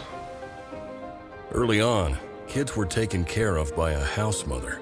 These mothers would care for 4, 5, 6, or even 7 orphans at a time. Tom, who's 11, makes toast for breakfast, cleans boys' bathroom, cleans rubber mats in kitchen, and sweeps basement steps and hall. Lee, 18, counts and sorts laundry, keeps boys' rooms in order. They ran a tight ship that incorporated love, discipline, hard work, education, and accountability. The number of child residents peaked in past history, with a total of 209 child residents in both June 1961 and June 1962. As time went on and veteran care improved across the country, the National Home began welcoming not just families of veterans, but veterans themselves. My home is currently here at the VFW National Home, and I mean, this place is a godsend. If there's anything you ever need, they're there for you. Like, they're trying to get you from the low point in your life back to being on your feet, ready to hit the road. Well, I was in a terrible marriage for 12 years. I was a stay-at-home mom. It ended up being a situation I felt like I had to flee from. At that time, I was 327 pounds, severe anxiety, depression, and it really wasn't looking good for me. This place gave me that opportunity to sit back and really take a look at myself and what I needed to do for myself. These people that are living at the National Home are living in the finest environment that I think they could ever have. The home is here to help them. It's not a handout, it's a hand up. We have the same mission every year. We never change. That's taking care of veterans and make sure veterans get the best home and the best training and best education they can while they're here. You can just see the gratitude in the people that live here and how happy they are to have a place to live and for people to take care of them. It just makes you feel good.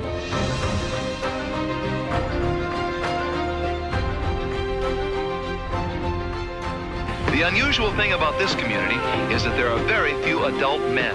It's populated by the wives and children of dead or disabled veterans.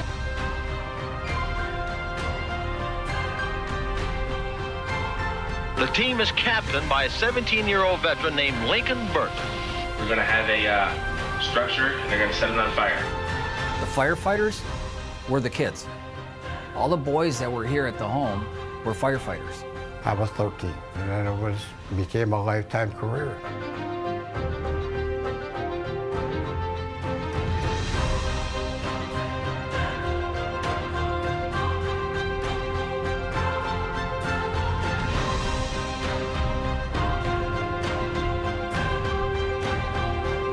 I've made really great friends here, but this place gave me what I didn't have, and that was support. I'm very proud of the work that the Veterans of Foreign Wars Auxiliary does for the National Home, because for them, this is not just an organization taking care of a home. This is an organization taking care of family. But it's not a free house, it's a program. Every veteran and their family that comes there has to put in the work. They have to put in 40 hours of productivity every week, whether that's going to college, whether that's working on their disabilities through the VA. They all have to be productive. And that's how we help them become better veterans, is teach them how to be productive in their community and their society. This is a home all for one simple goal, and that's to be the best they can be.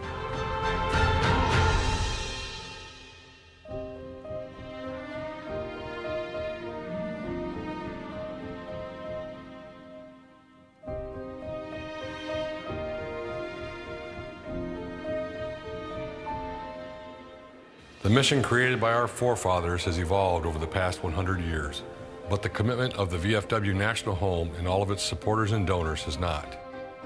Together, we rededicate ourselves to the next century of service.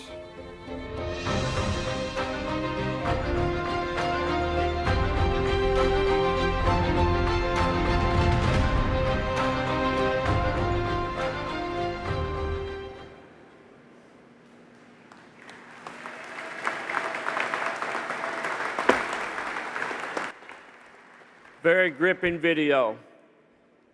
Commander, it's been a pleasure working with you this past year and the National President to move the National Home into the future. It's been a great honor. National officers, fellow comrades, we have come a long way in 100 years. We are just now starting the next 100 years. 3 years ago, we decided that it was time to go into different directions with the motivation of certain officers. At that time, the Board of Trustees got together and we started a nationwide hunt for somebody that was a veteran, like-minded like us, and was there with the passion to take care of veterans and their families returning home. I'd like to take this instance to introduce you to a good friend of mine and your National Executive Director of the National Home, Mr. Mike Wilson.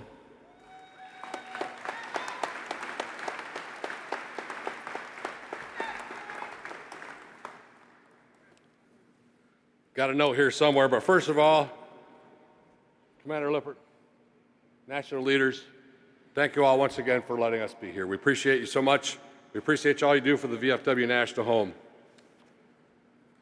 100 years, and we're still going. That's right. We're not in the end zone dancing right now. We're back in the tunnel getting ready to come out for the next fight. We're going to do it. So I got to tell you, this 100 years has been pretty incredible. We started out with a birthday party in January. We had a nice gala event in February, and we cut a ribbon on our first new family home in March. Where's Missouri? Missouri, all right. We call that house Missouri 2 Pilot House. We did that because in 2023 we had a brand new problem we hadn't had at the National Home in a long time, and that's all the houses were full and we didn't have room for more families. That's right, put your hands, yeah. So we had to fix that problem. We had to create a growth plan, and that's what we've been doing ever since. We changed around the way we take care of those families a little bit and started a program we called Red, White, and Blue program, and if I had a half hour, which Dan says I don't have, I would love to tell you about it. But if you want to come to our seminar later on today, I'll be glad to tell you more about it. Where's Ohio? They started the Red, White, and Blue grant program right over there this year. We're so appreciative of them. I can tell you, the veterans come and veterans go. Every year, 8, 9, 10, 11, 12 families move in, move out. And as they're moving out, I see more and more homeowners. They're moving out into a home they own. They spent their time there very wisely. They went to school. They got a career. They went to college. They got mortgage ready. They found the home they want to live in. They either move back to where they came from or they find someplace local. They buy a home and they live there. And that makes me so proud every single day. I got to thank the Board of Trustees for trusting me, first of all, and then being on board with the vision to move ahead. And we've been moving and we're not stopping. You'll see more and more about the National Home as we go by every single day because we're not stopping. We're going to grow and grow. The original plan for the National Home, 1924, was to have 300 homes. Now, we're not going to get there while I'm alive, but we're going to keep growing. We're going to keep working on it. Al, I'd like to thank you so much for the endowment fundraiser that you raised. Several $1,000s will go into our endowment, and that money will be used in perpetuity. The interest of that money will be used in perpetuity to continue to help our veterans, and we certainly appreciate that. Thank you so much. Thank you so much for your participation on our Board of Trustees. The Commander-in-Chief and the National President sat on our board for a year, and Al's been very, very forthcoming and sharing and offering information and offering advice, and he's been a good friend to me, and I appreciate that. So I guess it's time for me to get out of the way and let the person you really come to hear talk come up and talk. In March, we got our new buddy Poppy child, a little different than the last couple. As a matter of fact, it's a boy, and he's a rock star. He's cool. You're going to love him. He's a great kid. If you get a chance out of here, stop outside, see him, shake his hand, give him your pin or your coin. He's a great kid. Ladies and gentlemen, put your hands together for Lachlan.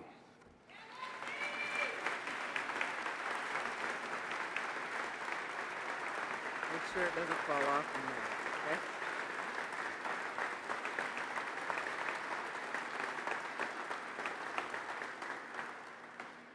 Hello everybody, my name is Lachlan Bennett. I am 13 and I live in the New Hampshire house at the VFW National Home in Eaton Rapids, Michigan. I live there with my mom, Shauna, and my dad, Corey. I also have 3 brothers whose names are Taj, Zeppelin, and August, and I also have a dog named Nora. Before I start, I would really like to thank everyone here and anyone who supports veterans and their families in any way. It means a lot to know that there are people that appreciate veterans who served and protect our country. I am in the 7th grade. I like to read comics and novels. My favorite book series is Harry Potter. I also collect Funko Pops and play soccer.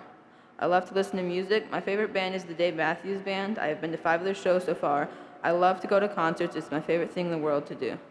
I am taking sewing lessons and drum lessons, which I am super good at. I also play the piano. My piano teacher is Miss Rhonda.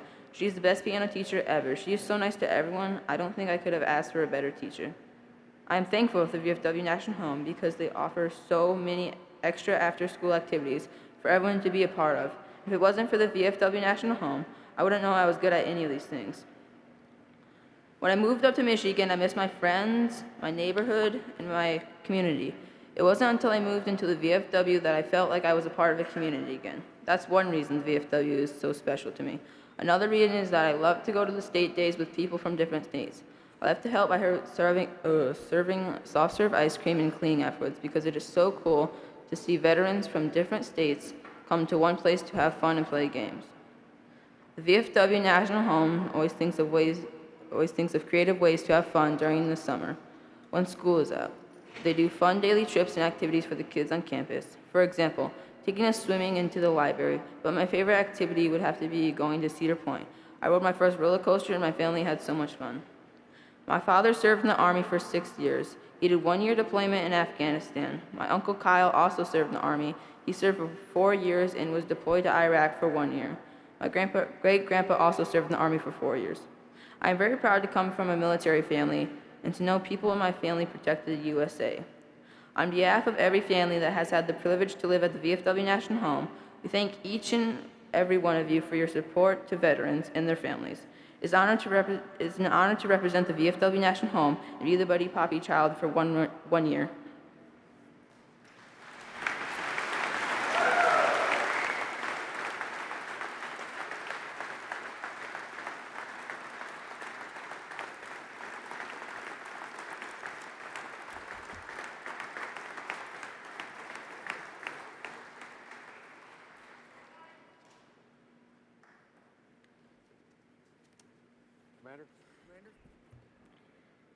So one last thing I'd like to share with you. This brick will be dedicated in your honor in our walkway near the museum next spring. And thank you so much for everything you've done for the National Home. Thank you very much, Mike. Great job, buddy. Great job. Thank you.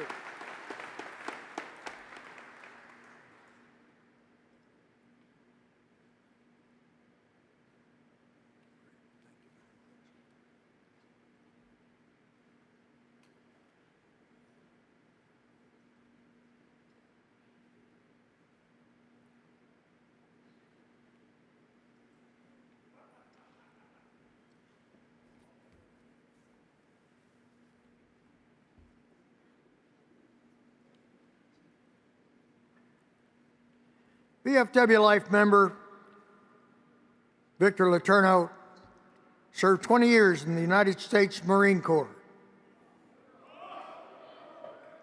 earning his eligibility in Operation Desert Storm. He's been a VFW member for more than 20 years. I was proud to appoint him as the 2024-2025 Budget and Finance Chairman at the beginning of my term as Commander-in-Chief. Victor is a Gold Legacy Life member at Post 9960 in Cedar Point, North Carolina. Having served at the post, district, and department levels, he was a Department of North Carolina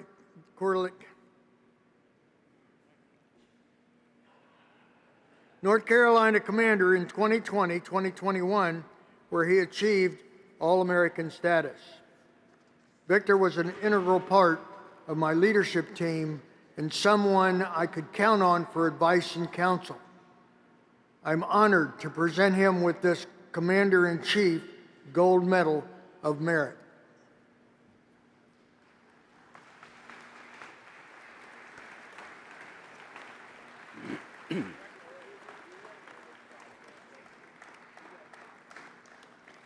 Veterans of Foreign Wars, Commander-in-Chief Gold Medal of Merit in Citation, awarded to Victor R.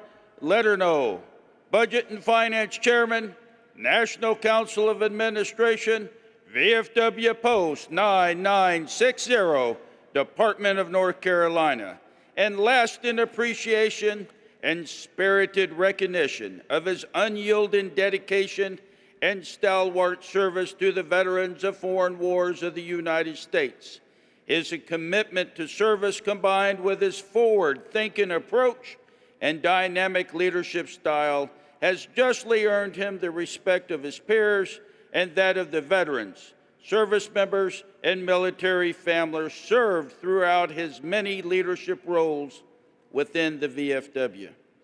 To include his time on the National Council of Administration, his genuine enthusiasm, professionalism, and unwavering dedication to America's military and veterans' families has left a lasting mark. It's catching, Chief. Has left a lasting mark on the organization and has earned him the deepest appreciation of the veterans of foreign wars of the United States. In witness whereof, we have hereunto set our hands in the official seal of the veterans of foreign wars of the United States, this 12th day of August, 2025. Signed, Alfred J. Lipphardt, Commander-in-Chief, Dan West, Adjutant General.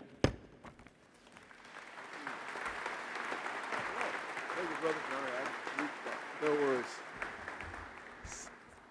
All right. Real quick notes here. That got erased. Awesome. Commander-in-Chief, thank you for the opportunity to serve you these last few years as your budget chairman.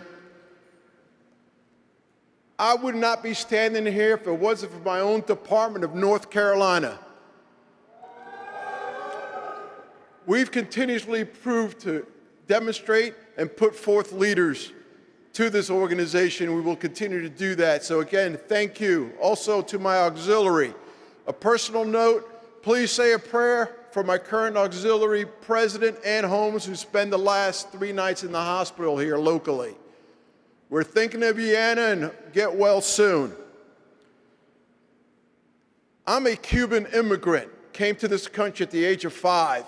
English is not my first language. So I do like to thank my 2 speaking coaches, Greg Stafford and Bobby Laverne, for guiding me. Our motto when I was a state commander was one more, and one more could apply to everything. One more veteran we can help. One more veteran we could sign up. One more service to our community. We will continue to do that. We're not done. Comrades, thank you for this honor. And again, I am here to serve. Thank you.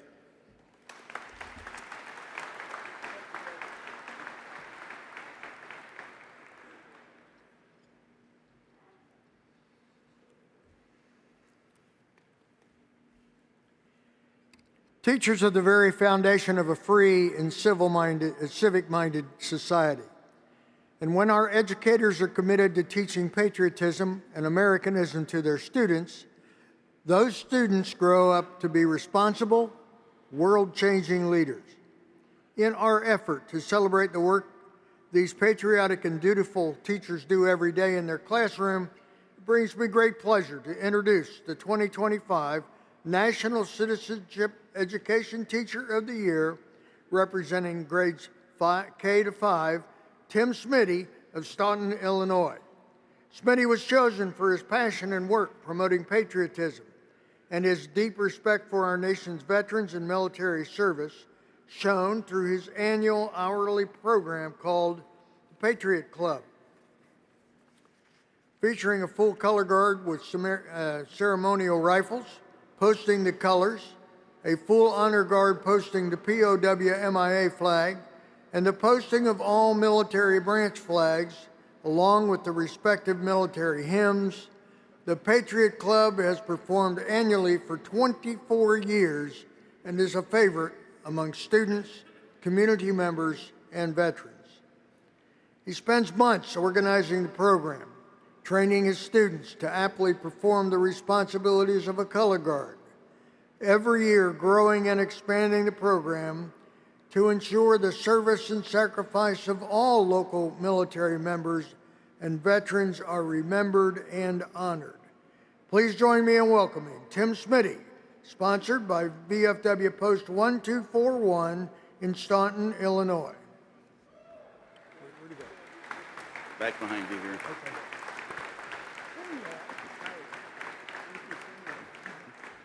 This is going to be easy to read. Tim R. Smitty, Staunton Elementary School, Staunton, Illinois, Teacher of the Year 2025.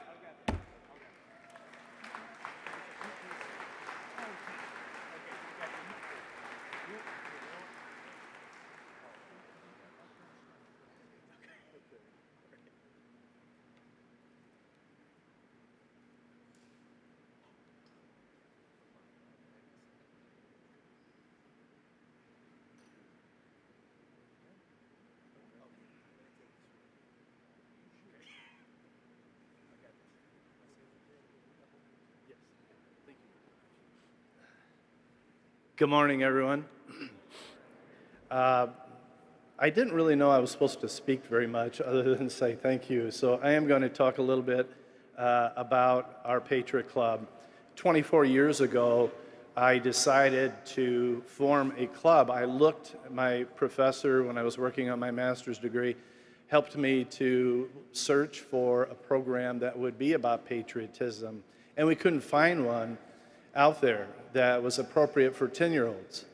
By the way, I usually am teaching to 24 students, and they're all 10-year-olds. There's more than 24 students here, or I should say veterans here, and I'm not sure I see any of my 10-year-olds here. If you're like me, I'm a little more than 10.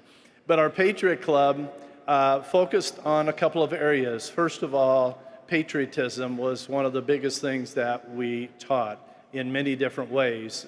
Studying history, bringing in different parts of history, as dancing and a Native American section related to that.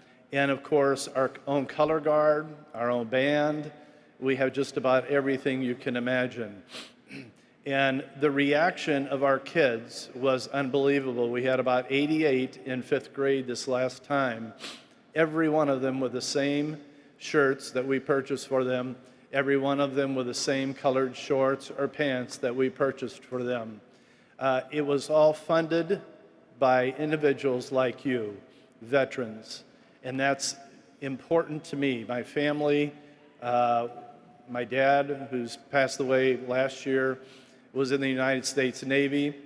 All my uncles, there's somebody in the Navy. All my uncles were served in the Army and the Air Force, and so my family has a great connection with military service. And I expected that my students would know that before the end of the year, and they did. One mother said her kid was up at 5 o'clock wanting to go to school because of the program. And she says he only does that at Christmas. And so that really affected me. When you know that those kids are up there crying as they're singing, you know you made a connection. You are the reason why I do what I do. Thank you very much. Thank you.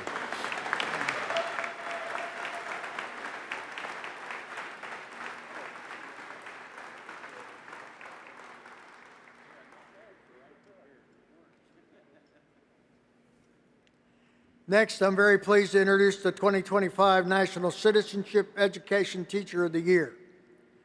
Representing grades 6 to 8, Christy Wingo of Colorado Springs, Colorado.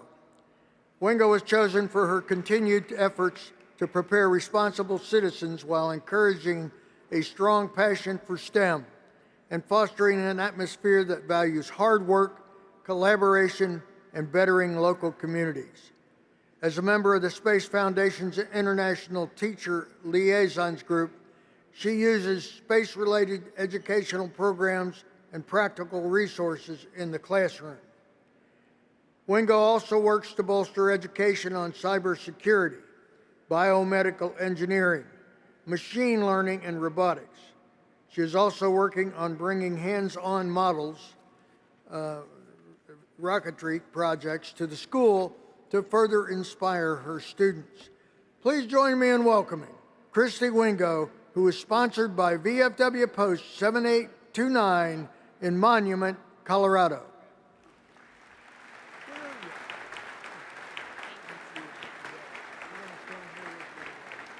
Veterans of Foreign Wars, Christy Wingo, Colorado Springs Christian School, Colorado Springs, Colorado, Teacher of the Year for 2025.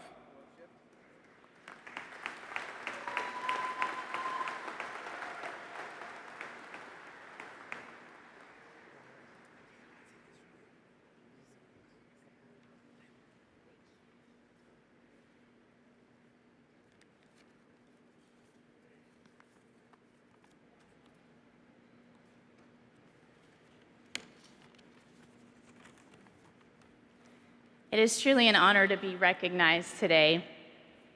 I am the proud daughter and granddaughter of U.S. Army veterans. My father, Terry Sims, served from 67 to 71 in the 313th Army Security Agency. He was attached to the 82nd Airborne at Fort Bragg. And before that, with the ASA Battalion at Herzog Base in Germany. My grandfather, Robert Sims, was drafted in 1943 into a Field Artillery National Guard unit at Fort Dix, New Jersey. He and his brother, my great-uncle Grady Sims, fought on the beaches of Normandy.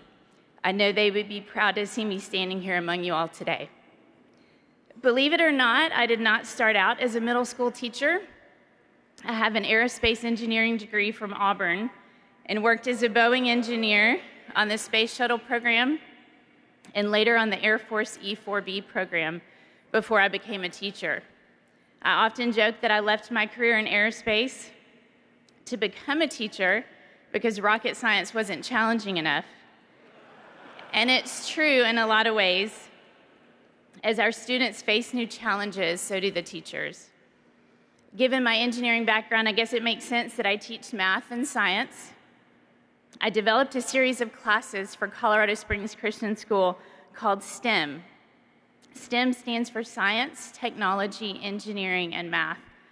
I was nominated for this award by one of my STEM students, Kate, and her mom and dad, both of whom are retired Air Force.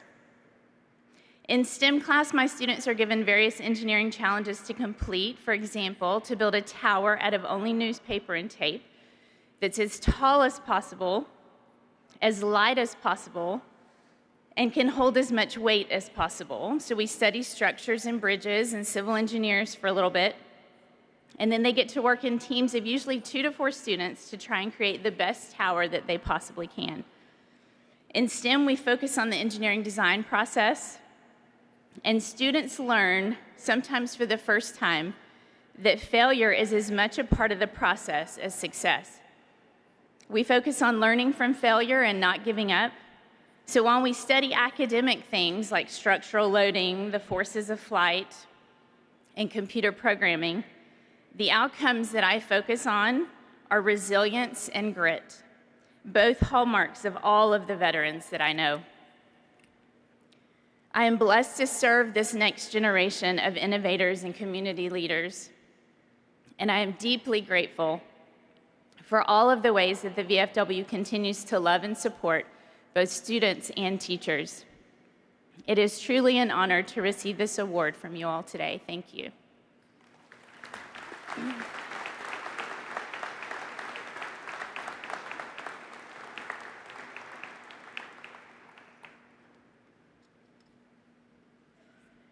Last, but certainly not least, I'm pleased to welcome the 2025 National Citizen Education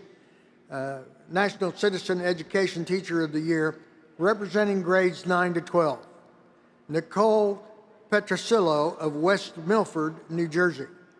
Petrosillo was chosen for the energy and dedication she brings to the classroom, along with the many veteran-centered projects she oversees throughout the year. From her work as the War and Remembrance Ceremony Committee leader and coordinating care packages for deployed canines and military members, to ensuring her annual curriculum has connections to World War II, PTSD, and the effects of war, her dedication to honoring America's service members, veterans, and instilling civic-mindedness is a proven facet of her teaching method. From organizing letters to veterans, to utilizing curriculum focused on novels like Unbroken and units in AP psychology, she introduces tough topics like the impact of war, PTSD, and the call to service.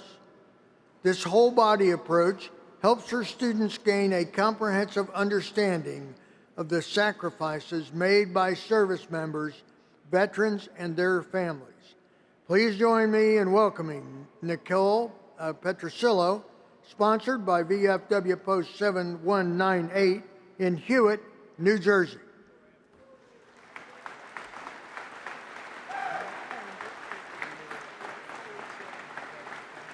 Veterans of Foreign Wars, Nicole Petrosillo, West Milford Township High School, West Milford, New Jersey, Teacher of the Year 2825.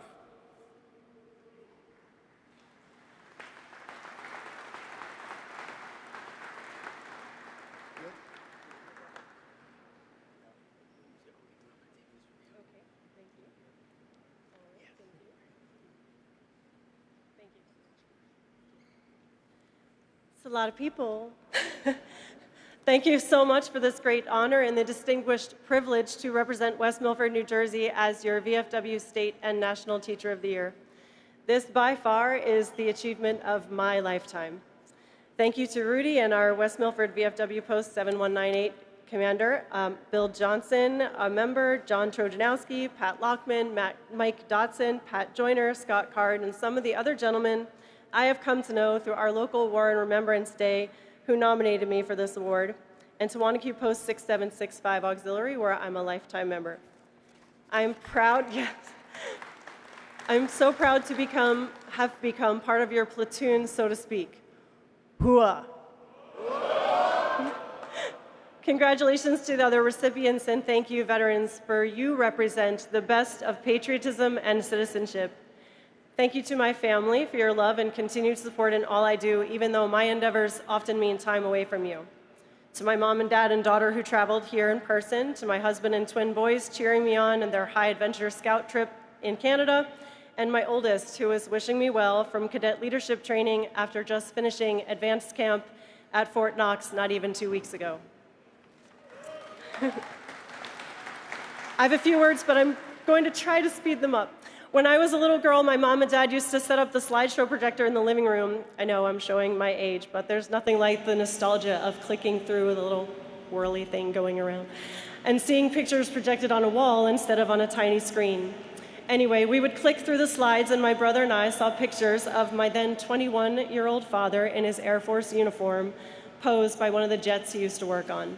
He was a jet engine mechanic at Udorn Air Force Base in Thailand during Vietnam. My brother and I just thought he looked cool, and he did, with that J-79 engine and the Buddha temple and the picture of him leaning on the gate of the Airmen's Club. It actually looked really pretty with the palm trees and tropical feel. Little did 8-year-old me know. I always knew my father served, that my uncle served in the Navy as a fire control technician, also in Vietnam, and that my mom's dad was in the Navy as a CB, working on building runways in North Africa during World War II. And my father's father was also in the Navy, a gunner's mate on the USS Marine Raven, part of the invasion at Normandy, and his father before him was also in the military. But it was not until I was much older, at least in high school, probably not even until after, that I fully grasped what it meant, what their sacrifices and their service cost them and their families. I see it now. It was in the fanfare and the thanks they did not receive upon their return. To all the Vietnam vets here today, welcome home.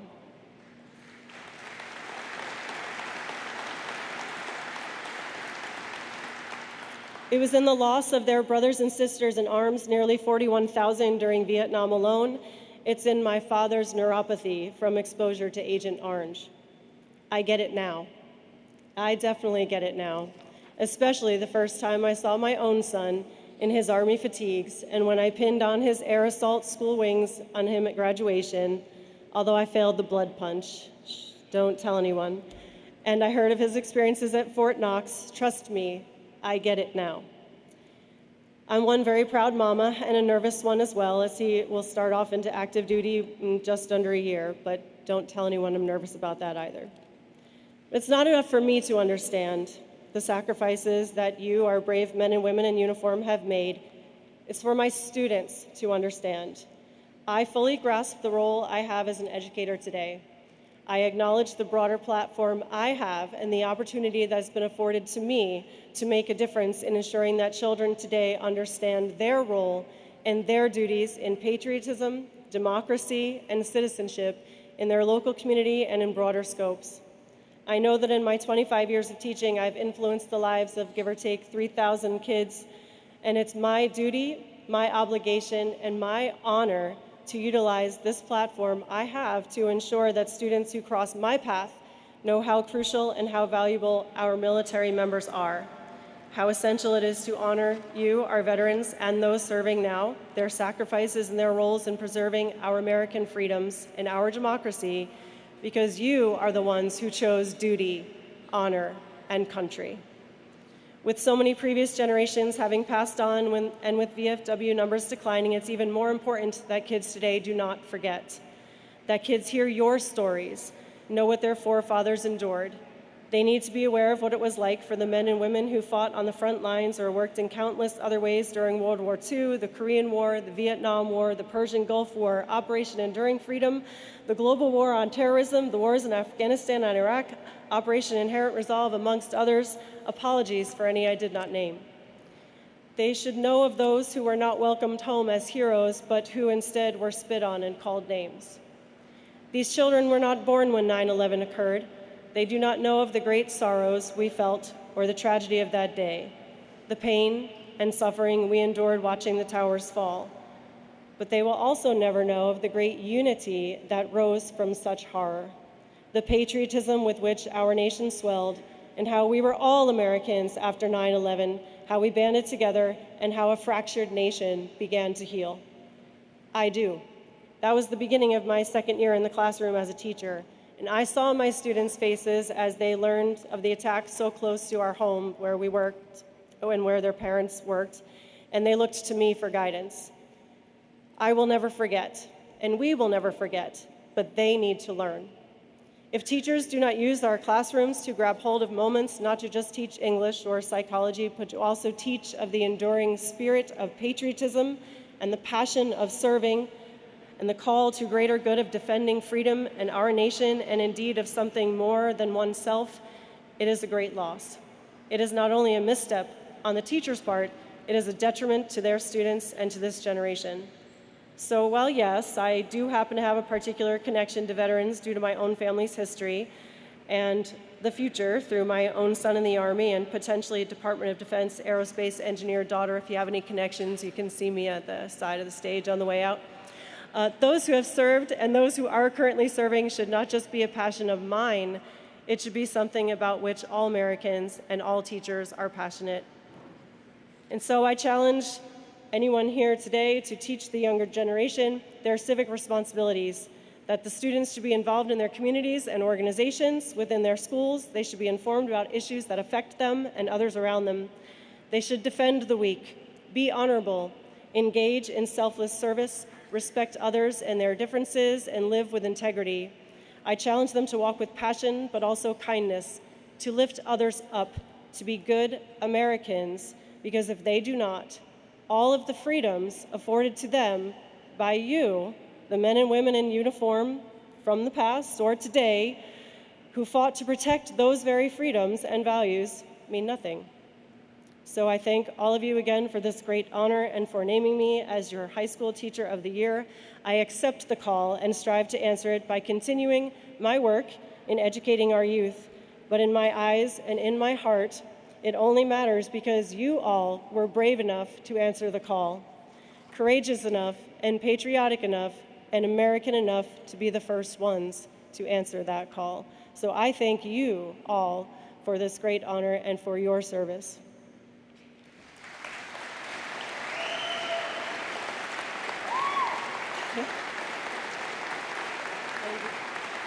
Thank you very much.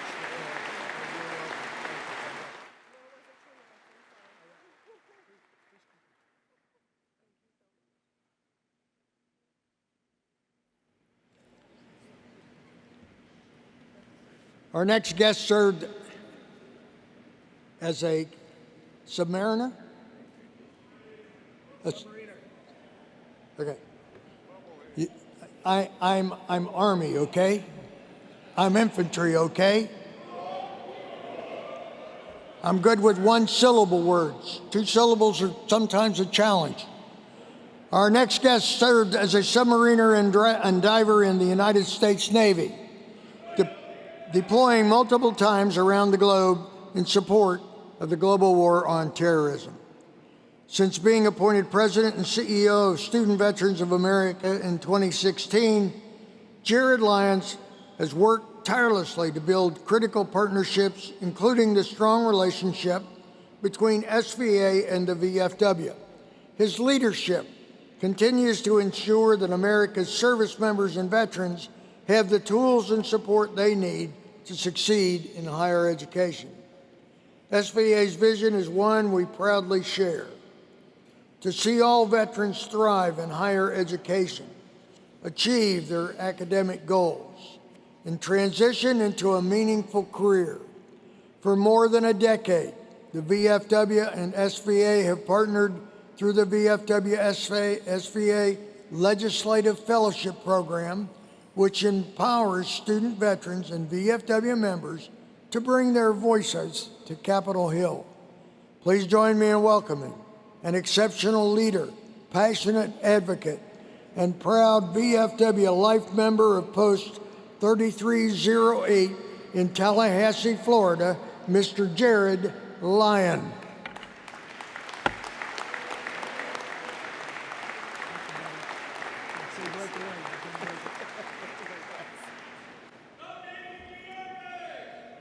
Hooyah, Navy. And this is controversial, but it is pronounced submariner. A submariner is a watch, and it connotes a less than mariner. Submariners are master mariners, owners of the sea, and the only sailors that set sail on ships that sink by design. So hooyah, Commander. Thank you. I'm now educated. Good morning to my VFW family. I'll never forget the first time that I personally walked into VFW Post 3308 in Tallahassee, Florida. I was fresh out of the Navy, still trying to figure out what civilian life meant. I was greeted with the scent of fresh coffee mixed with that familiar smell of old wood and history. The walls of my VFW post, as is the case in many of yours, was lined with the photos of women and men who had worn the uniform. Eyes that told stories of service, sacrifice, and pride. I didn't know it then, but that day would change my life. The commander of Post 3308 at the time was Mark Alvarez, and he greeted me like an old shipmate. Our then Department of Florida State Commander at the time, Dan Duffy, sat me down and asked me about my future. And then he told me that I had a role in shaping it. And not long after that, I'd meet folks in the VFW DC office, like Bob Wallace and Ryan Gallucci, who are both here with us today, who showed me what it means to fight for our veterans on a national stage. And that's the thing about the VFW. You don't just walk into a post. In my opinion, you walk into a family that believes in you often before you believe in yourself. And that's why I'm standing here today, and it's thanks to the VFW. In Washington, D.C., our Student Veterans of America and VFW teams work shoulder to shoulder. We may have different logos on our business cards, but we share the same mission: to serve veterans, to protect the benefits that we've earned, and to ensure that the next generation of veterans is ready to lead. And I want you to know, they are ready. Across the country, that partnership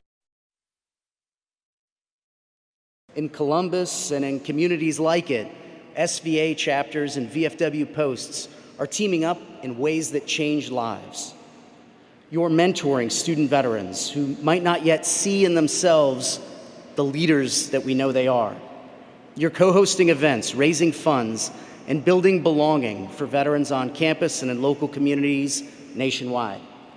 The VFW's Student Veteran Support Grant is helping make those connections stronger every year, turning good intentions into tangible care. Our VFW SVA Legislative Fellowship is turning those connections into action. These fellows aren't just learning about advocacy, they are shaping the laws of our country. Take Alex Ortiz, an Army veteran who worked on legislation in Puerto Rico to eliminate taxes on veterans' retirement pay and encourage veteran entrepreneurship. Alex is a proud husband and father, and this Army veteran is now the district director the Veteran Services in my mother's hometown of Randolph, Massachusetts. Give it up for Massachusetts. It's pretty good. Other VFW SVA fellows have helped pass not just a number act, now law, to strengthen the future of veteran advocacy and suicide prevention efforts. And it's all happening because the VFW believed in these student veterans. And take, for instance, the Sports Clips Help a Hero Scholarship. More than $15.8 million in scholarships since 2013 to enlisted veterans E5 and below. That's my generation. That's more than a number. That's thousands of lives that have been changed, futures that have been opened, and dreams made possible. The data from SVA backs this up. Today, student veterans have an average GPA of 3.5. They complete their degrees at rates far above the national average for civilian students, and they are more likely to earn advanced degrees. Today's student veterans are entering into careers like business, science, technology, engineering, and math, and health-related fields, with leadership skills that employers simply cannot teach. And when they succeed, they give back to their schools, their communities, and to each other. I also want to recognize Christina Keegan, alongside Ryan, for being relentless champions of the Guard and Reserve GI Bill Parity Act, the Veterans Educational Assistance Adjustment Act, and so many more. Their work, your work, the work of the VFW, ensures that veterans today and tomorrow have the resources that they need to thrive. Now, here's the part I really want you to hear from my remarks today. The future of America's veterans community will not just happen, it will be built, and it will be built by you, the VFW. Every handshake that you offer a student veteran at your local post, every scholarship application that you help guide, every conversation where you say, hey, I've been there, let me help you get where you're going. Or every time you prevent the I wish I would have known, or I wish somebody would have told me.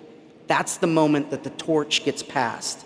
And I'm telling you, the generation that is coming up is not just ready to carry it, they're ready to run with it. Let me talk about belonging, because it's not just a feeling, it is a predictor of success. When a student veteran walks into a campus veteran center where they are known by their name, when they meet a VFW mentor who gets to share and hear their story, and when they find peers who understand their deployments, their family dynamic, and their military transition, that's when the needle moves. Belonging turns perseverance into graduation, and graduation into leadership. We see it in our research, we hear it in our alumni stories, and we see it in our posts each and every day. We know that the basic needs can make or break that journey. Some student veterans juggle full-time coursework or fuller part-time jobs while they're students. They're raising kids and caring for aging parents. Many are first-generation college students. Many are women veterans, navigating classrooms where they are still underrepresented. And a lot of them think that asking for help is weakness, until someone like you says, no, asking for help is a strength. That's what a family is for. This is where the VFW shines. You meet practical needs with practical support. Childcare during an evening study group, a food pantry donation that bridges the gap, a ride to a medical appointment at the VA, a warm introduction to a campus certifying official. These are not small things. They are life-changing things.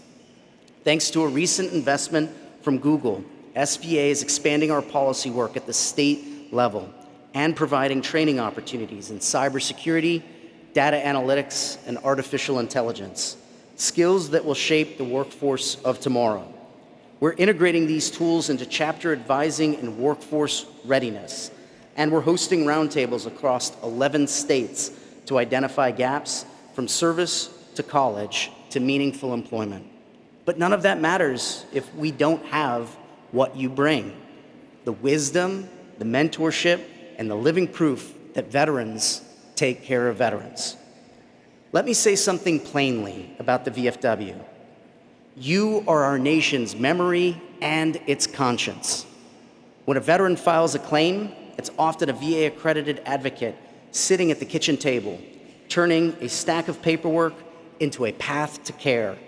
When a local leader wants to understand toxic exposure or mental health resources, they call you. When a Gold Star family needs support 5, 10, or 20 years after their loved one's service, you show up. The work you do is not a headline, it's a lifeline. And for SVA, the VFW is the backbone of our partnership with America. We stand taller because you are standing with us. This is also a moment for shared action.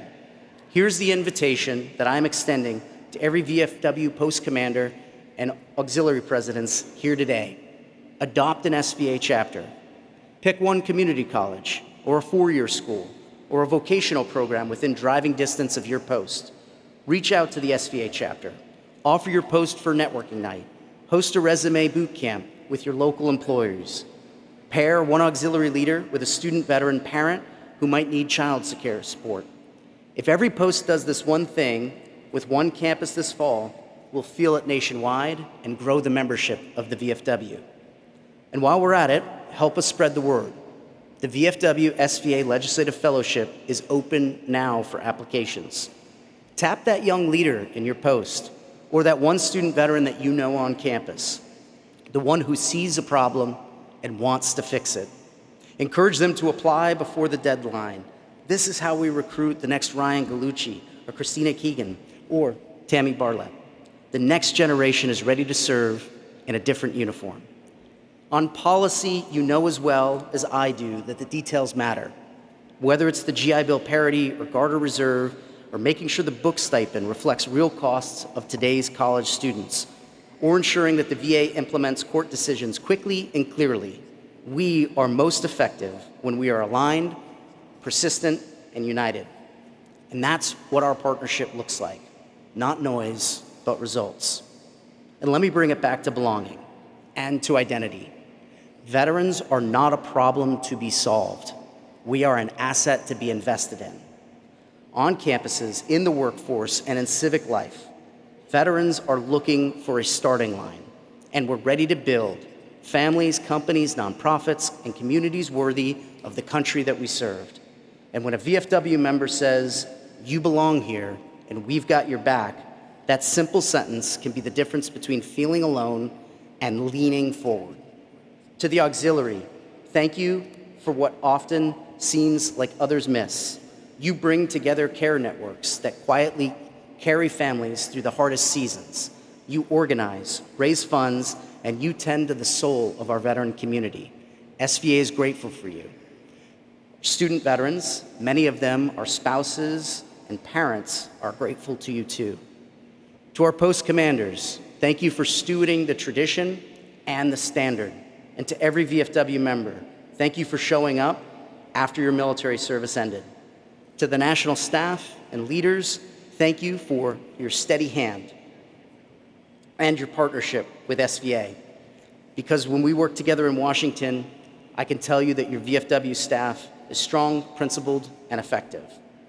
So as I look out across the room today, I don't just see the leaders of the VFW. I see the torchbearers of a proud tradition, the ones who carry it through the fight, through the homecomings, and through decades of service to others. And now, you are allowing a new generation to join you in carrying that torch. Those student veterans that you mentor, support, and believe in, they will carry it forward. They'll run farther, push harder, and fight just as fiercely for those who will come after them. And when they look back, they will see you, the VFW, as the ones who lit our path. Let's keep standing shoulder to shoulder in Congress, on campuses, in every community where veterans live and serve. Let's make sure every veteran knows that they belong and that this great tradition of service never dims. Because when veterans stand together, when the warriors who came before lock arms with the warriors who are rising now, there is no obstacle too great, no mission too hard, and no dream for this nation that we cannot make real together. Thank you.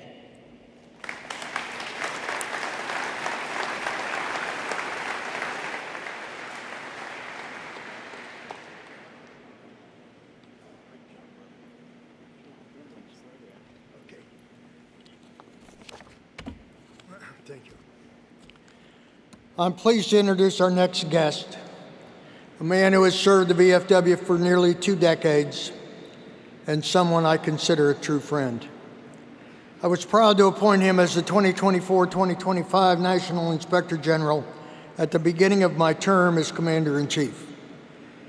Gregory A. Stafford served in the United States Navy from 1983 to 2005, earning his VFW eligibility by serving during Operation Enduring Freedom. He joined the VFW in 2008 and maintains his Gold Legacy Life membership at Post 6060 in Elizabeth City, North Carolina. He has served in elected and appointed positions at the post, district, and department levels, culminating with his election of the VFW Department of North Carolina Commander in 2017. Greg is serving his second term on the Council of Administration, previously serving from 2018 to 2022. Greg continues to be wholeheartedly dedicated to the VFW mission, and I am honored to present him with the Commander-in-Chief Gold Medal of Merit and Citation in appreciation of his efforts to serve all those who serve.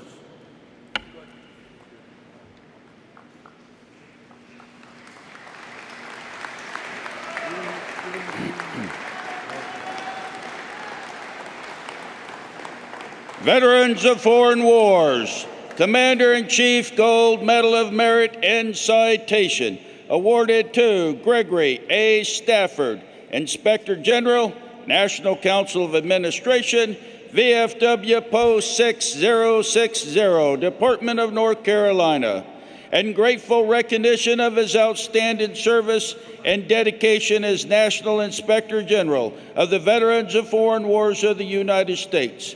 His tireless efforts to ensure transparency, accountability, and adherence to the highest standards of conduct have been instrumental in strengthening the integrity and effectiveness of the organization.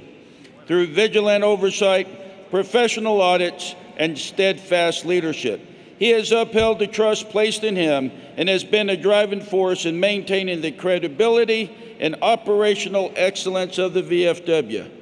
His work reflects a deep commitment to the principles of good governance and the welfare of veterans and their families.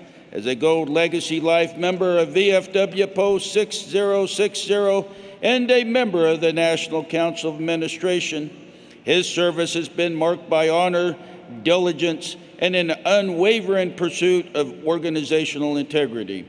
His exemplary contributions and leadership dutifully reflect VFW National Commander Al Lippardt's call to believe in what you do what you believe in, follow me, and has justly earned him the utmost respect and appreciation of the Veterans of Foreign Wars of the United States. In witness whereof we have hereunto set our hands in the official seal of the Veterans of Foreign Wars of the United States this 12th day of August 2025. Signed by Alfred J. Lipphardt, Commander-in-Chief, and Dan West, Adjutant General.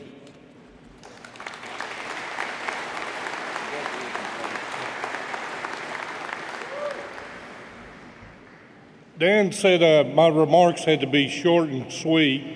That means 20 minutes.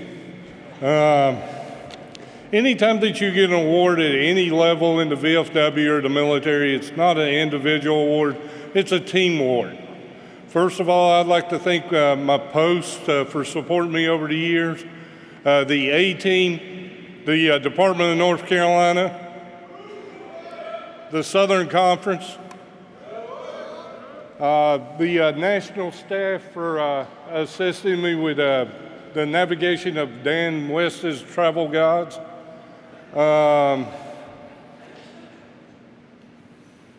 And members of, and Al, I thank you for the appointment and helping me serve the VFW in another capacity. Al's not only a true leader, but he's a true friend. And I'd like to thank all of the departments I visited this year, even though at sometimes we were separated by a common language known as English. They're not comrades, all of the people I visited. They're also family members. and I appreciate it. The VFW convention is a unique situation. Let's celebrate Al's successful year tonight, and tomorrow we'll celebrate the rebirth of the VFW with Carroll Whitmore. And, okay. And Carroll, I want you to know that the Southern Conference has led the nation in membership for the last 6 years, supporting Commander-in-Chief, and we will have your back this year. Yeah, thank you.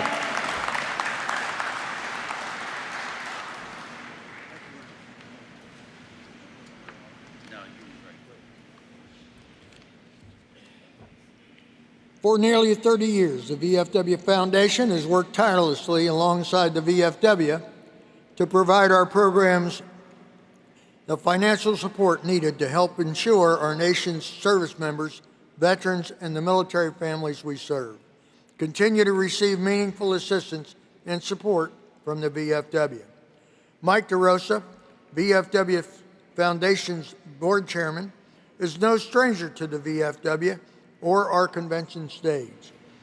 A retired Burger King franchisee, Mike dedicated 35 years spent growing his restaurant operations, ultimately owning 17 franchise locations throughout Wisconsin. He has served in a variety of positions in the National Franchise Association and Association of Independent Burger King Franchisees, and chaired the association's Operations, Technology, and Profitability Committee, and has been the recipient of numerous VFW awards, proving his merit time and time again. In 2007, Mike mobilized a network of fellow Burger King franchisee owners from across the country to coordinate annual fundraising efforts for the Financial Assistance for Service Members programs, formerly the VFW Unmet Needs programs. To date, Burger King has raised nearly $8 million for the program. Mike has made it clear over the years that it is only through the hard work and dedication of Burger King franchisees and their teams that these donations have been made possible. Please join me in welcoming to the stage longtime friend to the VFW Foundation Board Chairman, Mike DeRosa.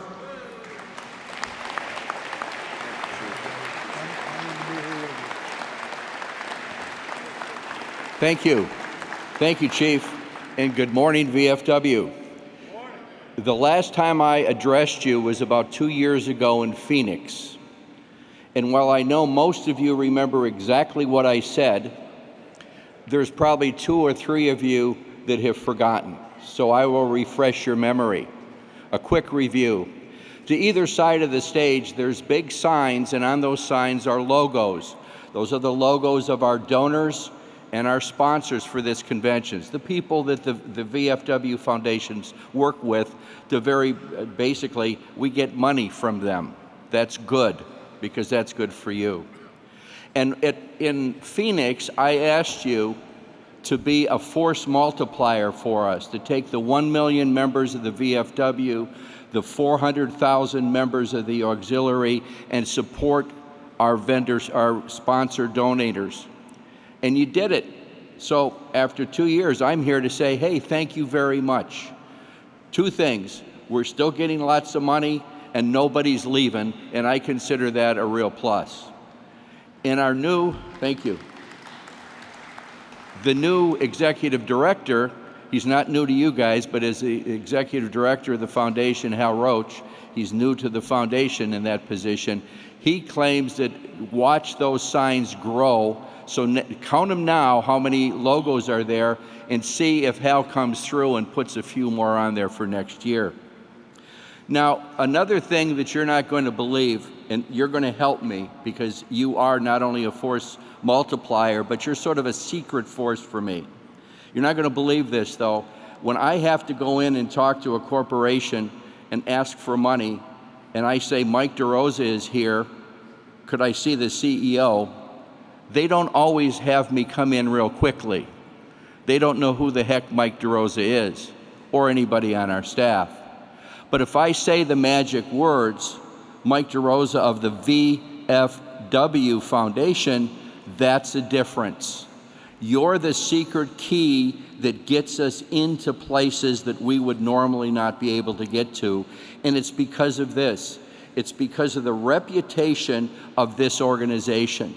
And I saw it firsthand last night. For those of you who didn't make the awards dinner, there was an installation of a member to the VFW. I'd never seen that before.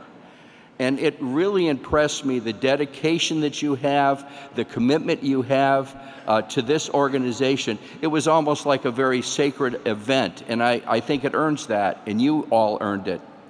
And it's your reputation that gets us in to see people. It's your reputation that says to people, hey, we know what that is. We'll talk to this guy.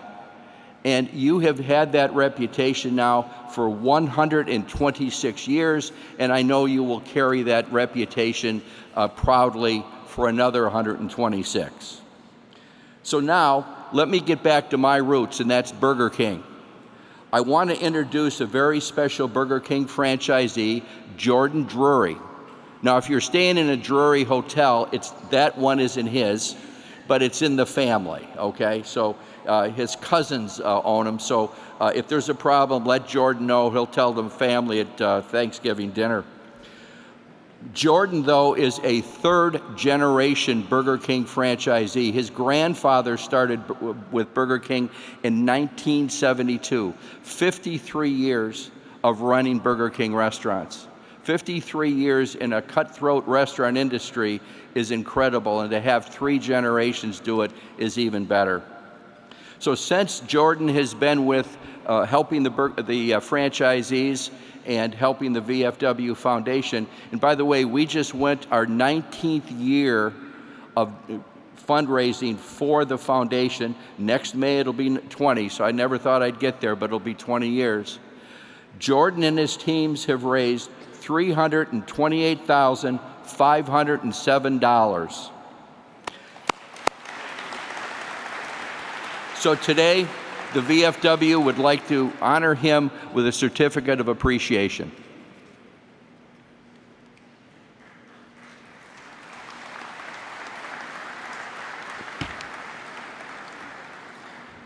Veterans of Foreign Wars Certificate of Appreciation presented to Jordan Drury in spirited recognition of his generous and dedicated support to America's veterans, service members, and their families through the VFW Burger King annual campaign. Since 2009, he has been instrumental in ensuring the continued success of the VFW's assistance programs, which exist to help provide vital assistance relief to those experiencing financial hardships due to military service. With support from 35 Mid-American Hotel Corporation and Drury restaurant locations, employees, managers, and loyal patrons, he has garnered contributions totaling more than $328,500. These efforts have earned him the utmost appreciation and admiration of the veterans of foreign wars of the United States. In witness whereof we have hereunto set our hands and the official seal of the veterans of foreign wars of the United States. This 12th day of August, 2025. Signed, Alfred J. Lipphardt, Commander-in-Chief, and Dan West, Adjutant General.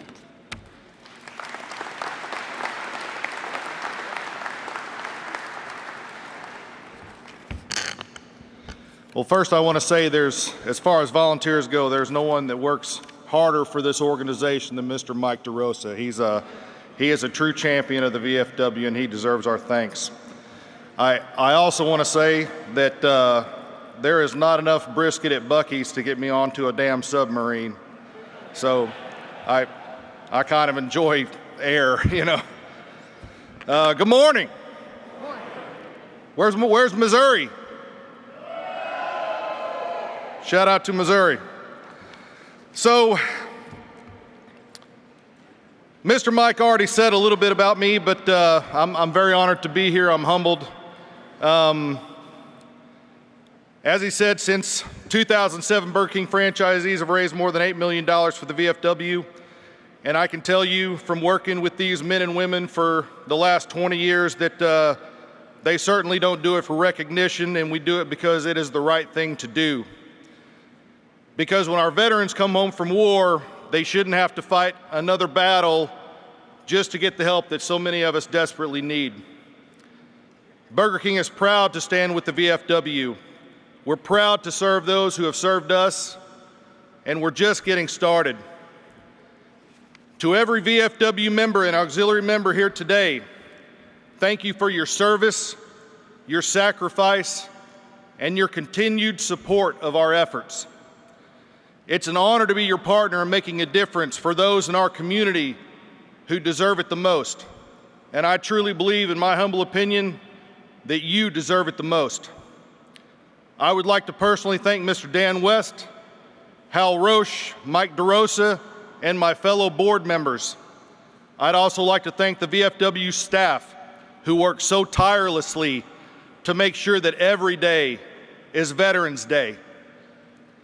Last but certainly not least, my wife Keisha, who tolerates me as best she can and allows me to share my time and be a part of these organizations and projects that I am so passionate about. Our spouses never get the credit they deserve, and she is certainly no exception. Thank you all for what you do every day on behalf of America's warfighters. Hoo-yah.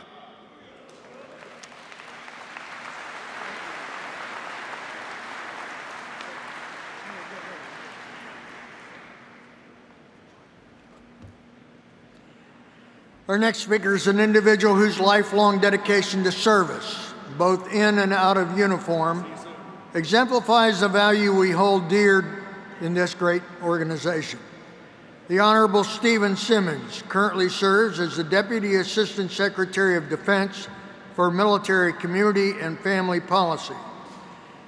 In this vital role, he leads efforts across the Department of Defense to support military families, improve quality of life, and cultivate resilience, core pillars that uphold the strength and readiness of our armed forces. Mr. Simmons brings to this position this perspective of a proven warrior and leader. He began his journey by enlisting in the United States Marine Corps in 2005, quickly becoming a commissioned officer, and over the course of a 17-year-long career has served in highly visible roles impacting manpower and readiness across the force.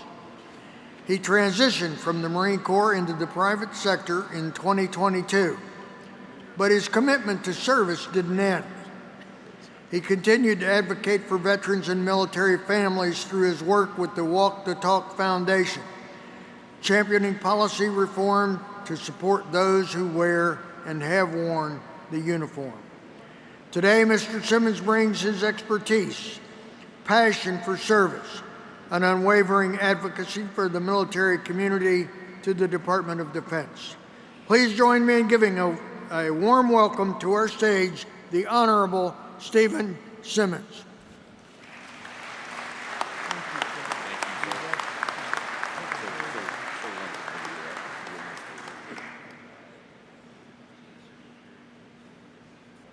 All right, well, hey, good morning, everyone.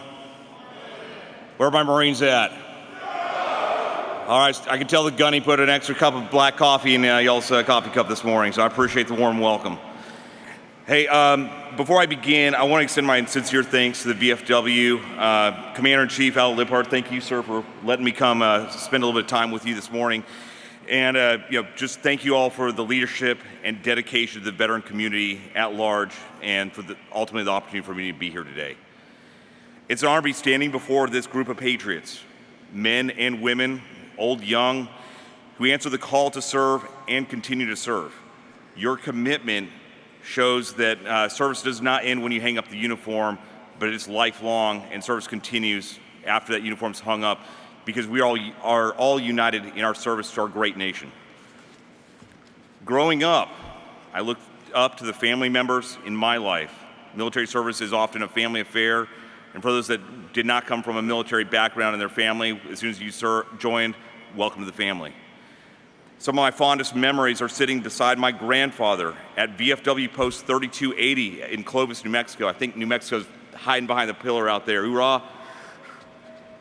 He was a warrior, landed at Incheon and thrived and won the day at the Chosin Reservoir. And I remember sitting beside him, hearing the tales of sacrifice, service from him and his friends, and that left an indelible impact on me as well, and carried with me as I began my own journey into service. As a Marine combat veteran, a husband and father, I understand firsthand the value of strong support for the military community. That's why the Department of Defense, through Military Community and Family Policy, which I'm responsible for, is committed to ensuring service members, veterans, and their families are supported at every step and walk in life.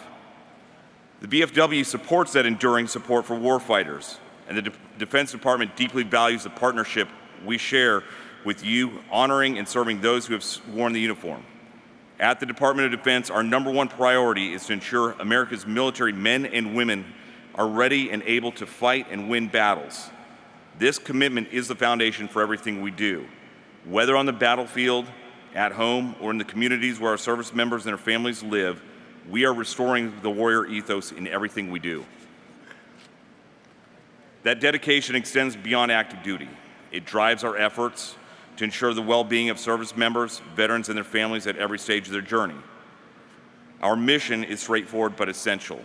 Provide the policies, programs, and resources that improve quality of life for those who serve and those who are transitioning from service. Ultimately, as veterans, each of us have gone through that crucible we know is transition, and that's hanging up the uniform and then finding your way when you join the civilian community. And it may be the toughest choice that some of us make, and every one of us have to go through it at some point. So I appreciate, from me to you, the role that the VFW and all the other VSOs play is part of that for our veterans and service members. Through Defense Department initiatives like the Patron Expansion Act, we've opened commissaries, exchanges, and other on-base services to more veterans and caregivers, welcoming you back to the heart of military life. These connections matter. They help reinvigorate our installations and strengthen the bond between the military and the communities we serve. Our role is to ensure veterans know what they've earned and can access it without barriers and are supported every step of the way. Now, many of you may know Military OneSource. It's a 24/7 gateway trust and provides trusted information and confidential support, which is available to service members and their families during active duty and for up to a full year after transition. We're working on expanding that even further, but we are working hand in hand and in lockstep with our partners at the Department of Veteran Affairs to ensure every veteran experiences seamless transition into civilian life. It's not 1 year and done, it's a lifelong commitment. Now, one of the most profound ways that we fulfill that pledge is ensuring that upon request, every eligible veteran receives the final tribute they've earned through honorable service. We work closely with the VFW to uphold this solemn promise. Last year alone, the department rendered more than 220,000 military funeral honors, each one a moment of reverence, reflection, and gratitude. That would not be possible without the thousands of funeral honor details supported by veteran service organizations, to include the VFW, across the country. Through the Authorized Provider Partnership Program, or AP3, your members stand shoulder to shoulder with the department, continuously stepping forward to stand at gravesides and render that final honor in solemn gratitude, ensuring no veteran service goes unrecognized. Your role is not just appreciated, it's critical, and it's mission critical to the strategic readiness of our nation. We thank you. Now, for those posts that do not participate in the AP3, I do want to ask you to reach out to the military services in your area and consider becoming a part of this great partnership. We've got cards in the back, so do please, if you're not a part of this, come join this. We'd love to have you. This enables both of us to provide even greater honors to all our veterans and make sure we've got 24/7 coverage across the entire nation. If you'd like to learn more about the AP3 or discuss how your post can get involved, I do have some folks here in the back. Brian or Lisa, are y'all around somewhere? There they are right there in the back. Brian, do some jumping jacks for us.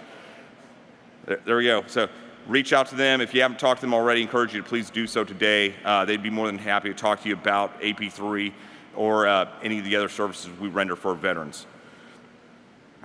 Now, here's my ask of you. A couple things. Obviously, AP3, once you get involved, do that if you're not already doing so. Also, encourage you to seek out and engage with the new veterans that are entering your community every day. A warm welcome, a connection, just going and having a cup of coffee can make the world a difference. We see this all the time when we're working with our partners in the VA. The veterans who plug into their community, who engage with and get involved with a veteran service organization, they thrive, they succeed. The ones that are at the highest risk are the ones who hang up the uniform, walk away, and do not plug in with their fellow veterans. Find them, seek them out, and we will continue to do our part to encourage them to join your ranks. And finally, keep spreading the word about Military OneSource and resources available to service members. I know many of you have friends and family who are currently serving.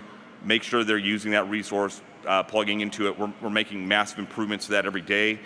It's a fantastic resource. It's come a long way since its inception and continues to be the singular resource that we're nesting everything under, where they can access everything from care, counseling, just a helping hand or a listening ear, and everything else that they possibly need while they're serving as well as while they're transitioning.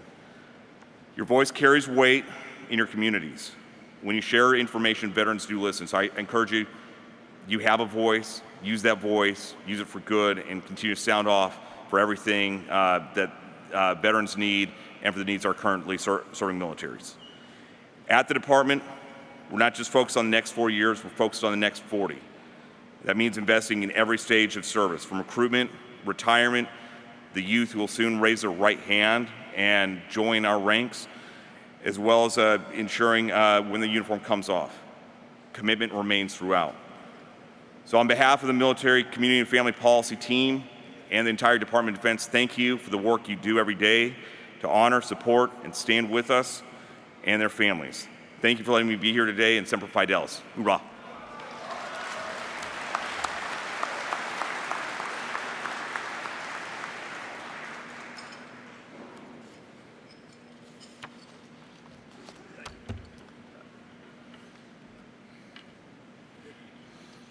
At this time, we will have a presentation by National Chaplain Peter Hook to Commander-in-Chief Al Lipphardt.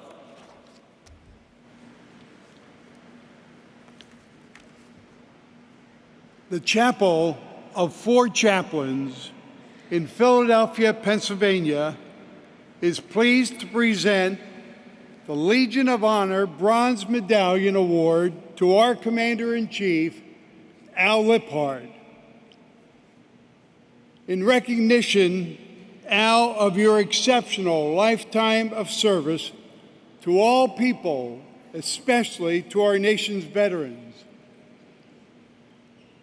This prestigious award is presented in honor and memory of the 4 chaplains and their heroic, selfless actions aboard the USS Dorchester in 1943.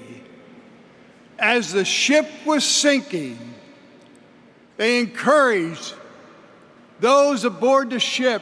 They prayed with them. They gave out life vests, and when all the life vests were given out, they took their life vests and gave them to 4 individuals.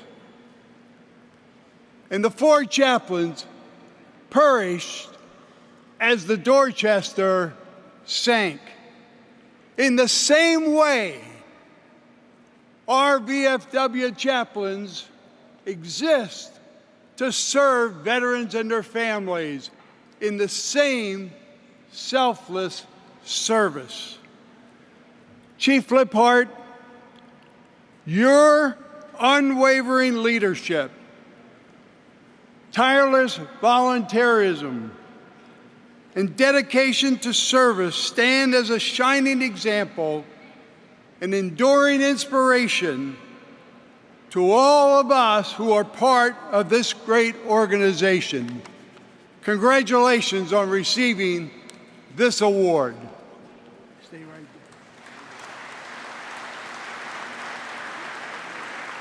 No, thanks to all of you. Okay, there we go.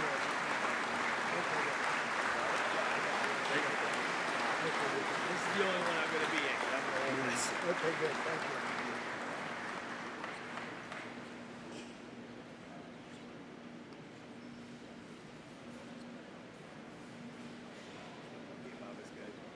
Okay, we're all set. Pretty good. Very good. Any more? Good to go. Bob's good. Congratulations. Chief, I'll take this from you. I'm taking off. All right. I'm just going to say thank you. Thank you. I'll take this. Okay, good. Comrades, the Southern Conference Department Commanders are now gathering here on the stage for a special presentation with Victor Letourneaut as their representative.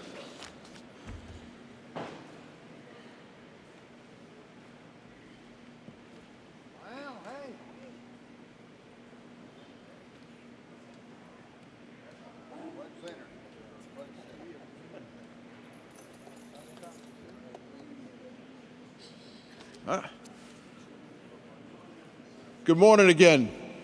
Chief, on behalf of the Southern Conference, at the end of the day, there's more said than done. Yes? We do not fit that mold. No, we don't. The Southern Conference, for 6 straight years, came in #1 for membership. So, like I said, we do not play favorites for any of the Commander-in-Chief. We're there. The goal was 102. We met that. Who came in second place in the other conference? We almost beat them by 2 full percentage points. I'm bragging because I want other conferences to step up. Try and get the cup from us. We challenge you. You are a Triple Crown winner. I'm now bestowing to you a Quadruple Crown winner worthy of a cover. Sergeant of Arms.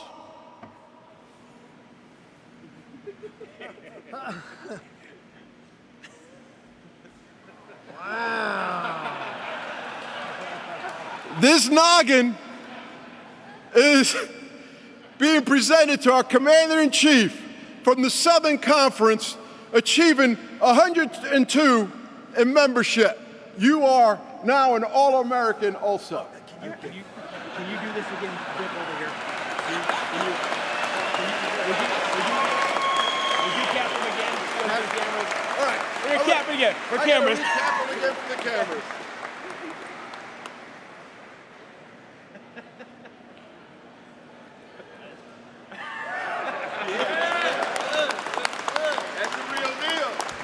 Yeah.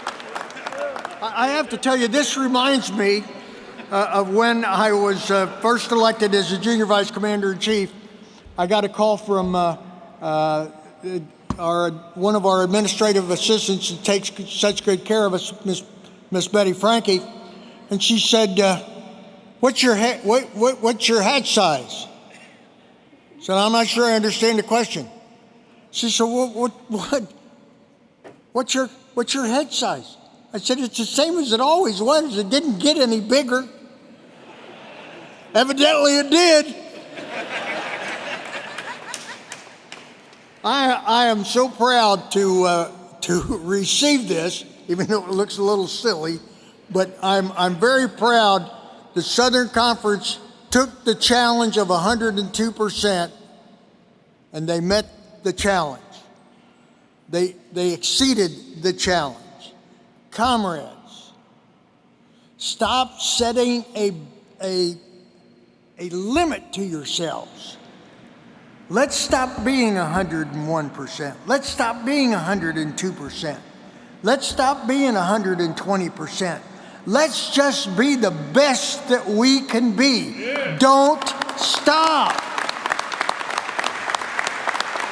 Thank you. Is this okay? All right. Comrades, at this time, the entire 2024-2025 Department Commanders are now gathering here on stage for a special presentation by past Department of North Carolina Commander Anne Cummings as the representative. Hello, VFW. How you doing? You've had enough speakers, and I promise I'm not going to give you a long speech. So we're going to do this in a very efficient, military, precise manner.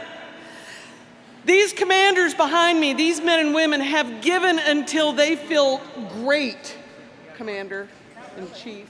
Thank you, ma'am. He said, give until you feel good. Oh, we have given until it feels great. We have built a monument at the National Home. We have bought a trailer for the farm at the National Home, a 4-H trailer. And now the chief has promised us, 3 years ago, he said, I don't want a gift. So, Chief, we're not going to give you one. There you go. I'm good.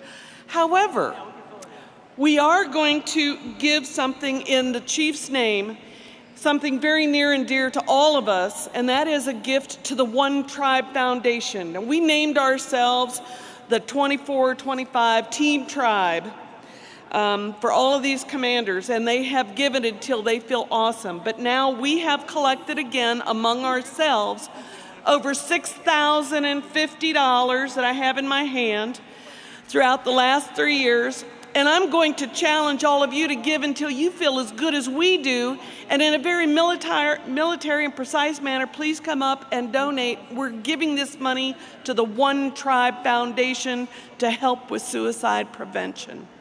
So if you feel good, if you want to feel better, get your wallet out, get up off of that thing, and come on up and see the quartermaster, and let's see if we can't get over 10,000. Chief, it has been an honor to serve with you, to follow you, and we love you, man. Thank you.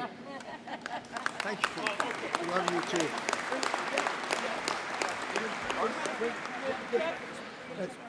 So, now, you can fold this and put it in your pocket. I'm gonna reposition you. But they kept giving more money.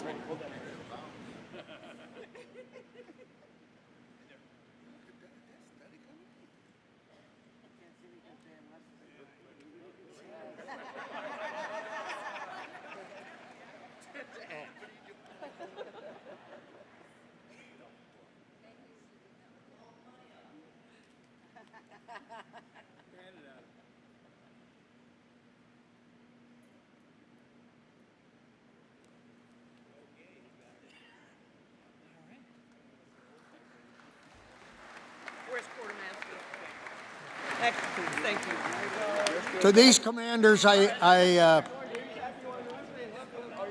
just want you to know that each and every one of them has a shirt on, or has a shirt that has on the left sleeve, well, actually it has on the left breast, follow me.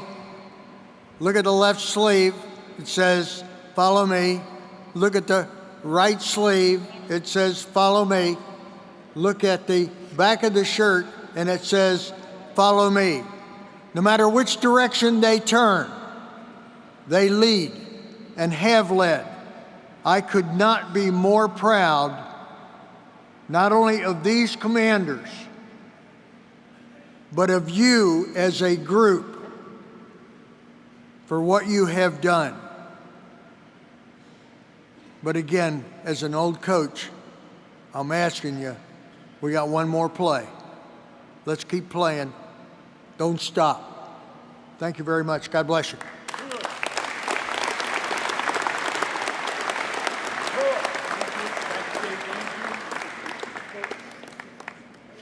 Comrades, while those commanders are, I want to give you an update.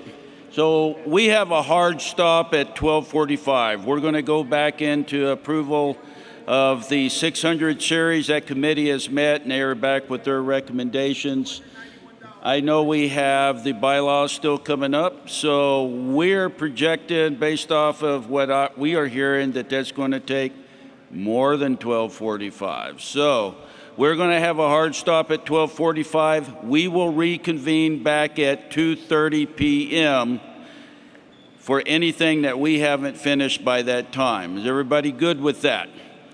I don't care if you are. That's how it's going to happen. If we can get done today, then you don't have to come back and do this prior to the installation tomorrow. Are we good with that? So, hard stop 12:45, so everybody can go get lunch, because I know we got a bunch of diabetics out there that need to eat. We'll be back here at 2:30. We'll reconvene. We're going to try to knock out the 600 here. Hopefully get started on the bylaws. All right. Thank you. You're still on the stage. What the hell? I can't.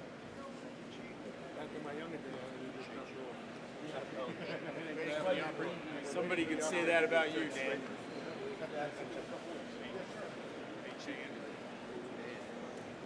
Workshops, training.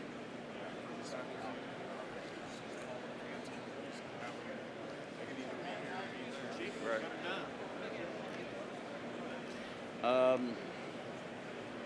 Let's see what we got. Let's see what we get done first. Are you ready? Let's bring up the How we doing? We're doing okay.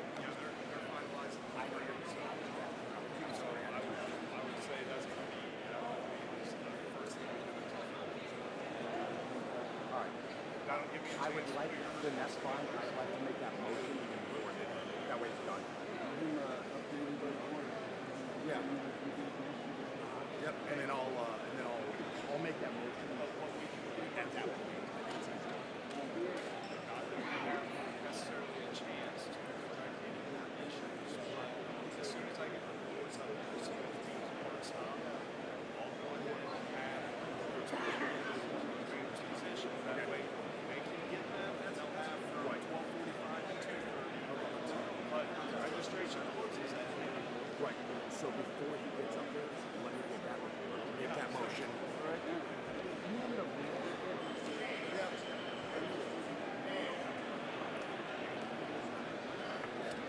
Dan. Where's my seconder? Everybody's got it. 600 series. What if it finishes in 10 minutes? We're going to go right into the bylaws. I would love to bring all the nominations up here, but I have I'm just asking. I'm asking for clarification. So nominations are definitely going after.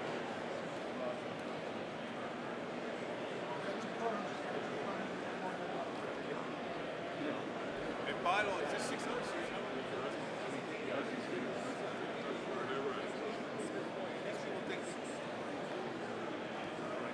I thought it was a mixed message. That's why everybody started looking.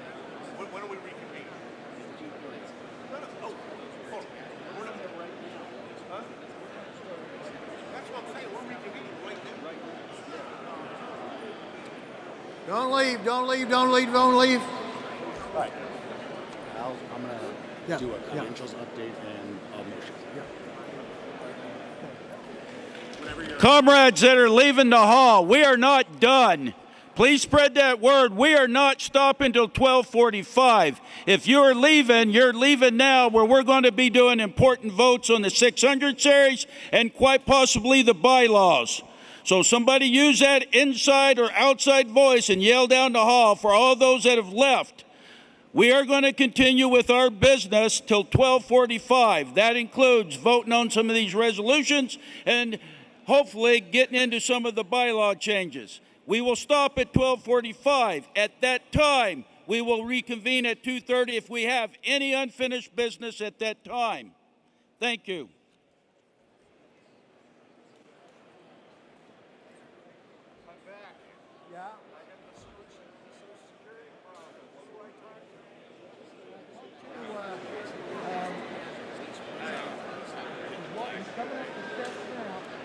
Chief.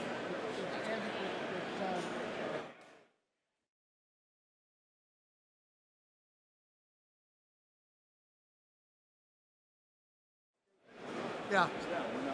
I'm going to do research. Comrades. That was clear. Yeah. Comrades.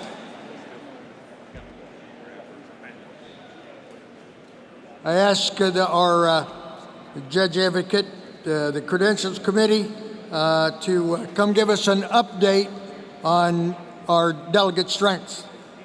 He's just flying it out there.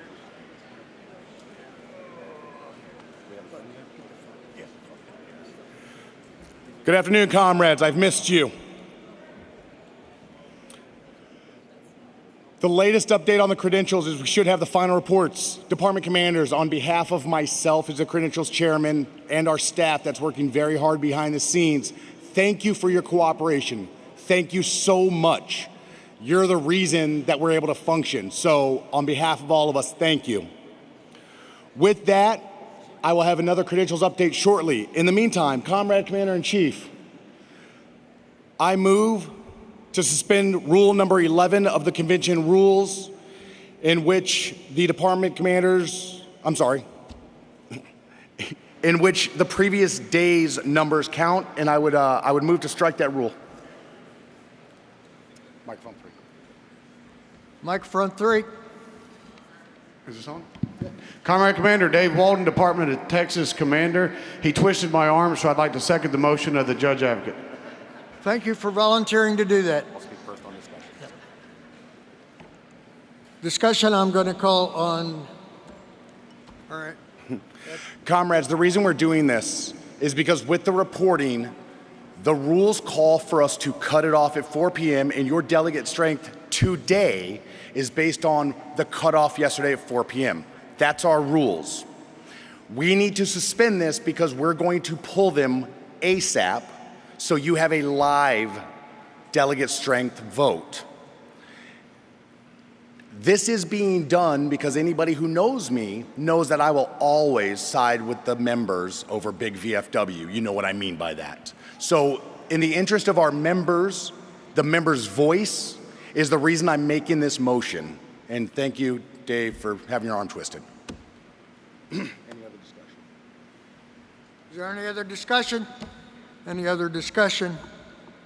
Seeing or hearing none, all those in favor say aye. Aye. All those opposed say nay. Motion carries.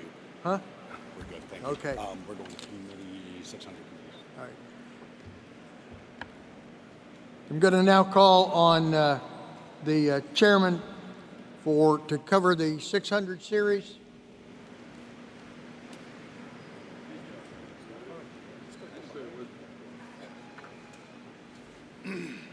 Comrade Chairman.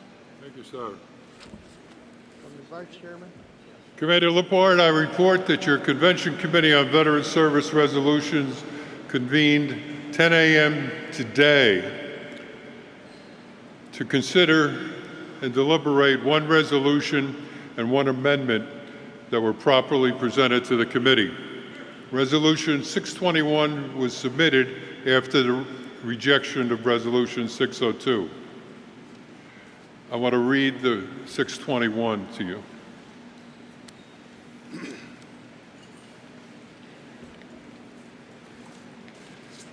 Whereas the PAC Act, toxic exposures, whereas the PAC Act has acknowledged that veterans who have been exposed to toxic substances suffered from an array of conditions and diseases and should not continue to have undergo a burdensome claims process.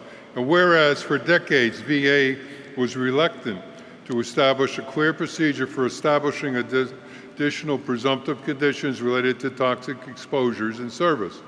In compliance with the PAC Act, VA has created a process to research, review, and add presumptive conditions based on association with toxic exposures. And whereas veterans of current and past conflicts were exposed to numerous environmental hazards, including open air pits, the anti-malaria drug, radioactive substances, herbicides, and other hazards. And whereas the United States military has conducted testing, monitoring, and cleanup operations related to various chemical, biological, radiological, and nuclear weapons resulting in exposures both within the borders of the United States and abroad. And whereas veterans and family members stationed at Camp Lejeune who consumed contaminated water and now suffer from associated conditions and have recently benefited from the passage of the PAC Act, and while VA acknowledges this fact, there are differences in the conditions are compensable and those which only receive reimbursement for medical care. Additionally, the requirement to be stationed on the base for 30 days is arbitrary and ignores thousands who graduated from training in less time now. Therefore, be it resolved by the Veterans of Foreign Wars of the United States that we urge Congress to invest adequate resources to study, diagnose, and treat conditions and illnesses associated with toxic exposure and provide oversight of VA's presumptive disease process. Be it further resolved that we urge Congress and the Department of Veterans Affairs to grant a presumption of service connection for all conditions and illnesses that are deemed by scientific evidence to be at least as likely as not associated with or caused by exposure to a toxic substance or environmental hazard. To be transparent about the presumptive disease process and to include input from veterans on what exposures and conditions will be reviewed. And be it further resolved that the Veterans of Foreign Wars of the United States urge Congress to direct the Department of Veterans Affairs to conduct comprehensive research on the correlation between environmental conditions aboard submarines, including the submarine atmosphere and ionizing radiation, and the medical conditions diagnosed and treated in active duty and veteran submariners. Be it further resolved that we urge Congress and the Department of Defense to reduce or eliminate the use of known toxins on and around military installations and disclose known and potential toxic exposures during all military operations and at facilities within the United States and abroad. Be it further resolved that Congress ensures that the Department of Veterans Affairs expedites declassification efforts related to exposure events and that the Department of Veterans Affairs extends presumptive service connection to veterans suffering from conditions or illnesses found to be associated with exposure to toxic substances. Commander, on behalf of the committee, I move to approve this resolution. What's the number on the 621. You've heard the motion to move. Is there no second out of the committee? Is there any discussion? Hearing or seeing none. All those in favor of adoption signify by saying aye. Aye. All those opposed signify by saying nay. Motion carries. Thank you. The committee also discussed an amendment to Resolution 610, which was rejected. Combat Commander, this concludes my report.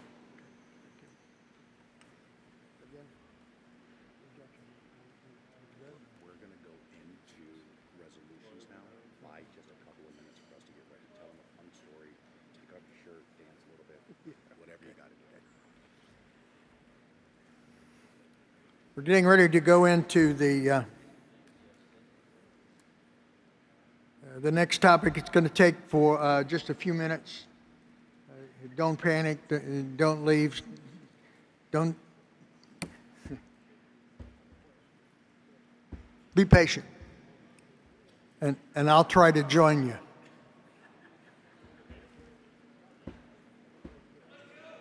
Yeah. So, how many of you heard that the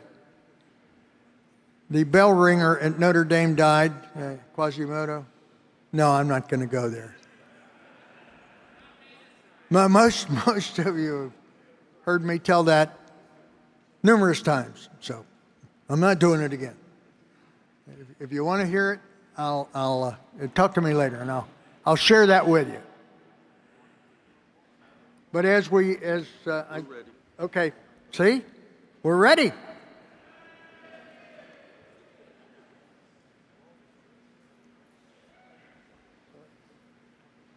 Comrade Chairman.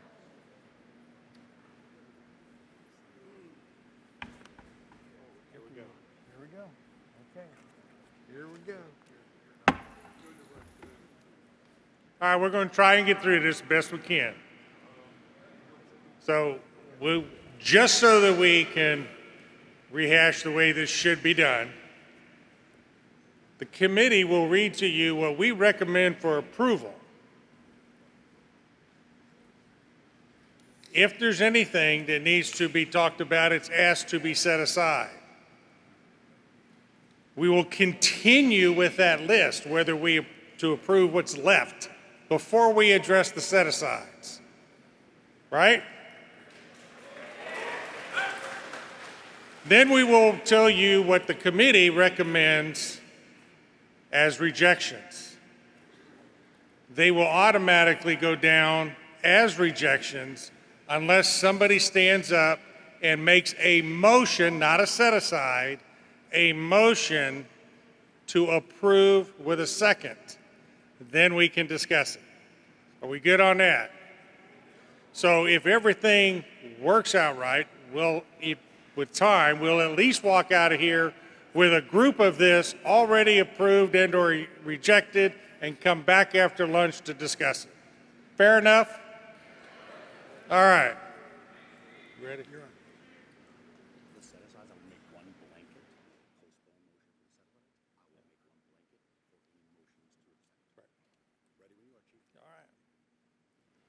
Thank you, Commander-in-Chief. The Committee on the National Bylaws, Manual Procedures, and Rituals met Sunday, August 10th, 2025. I would like to introduce the Vice Chairman of the Committee, Kevin Jones from the Department of Missouri, and Eric Dudash from the Department of Alabama. I would also like to recognize all of the members of the committee and ask them to please stand at this time and be recognized.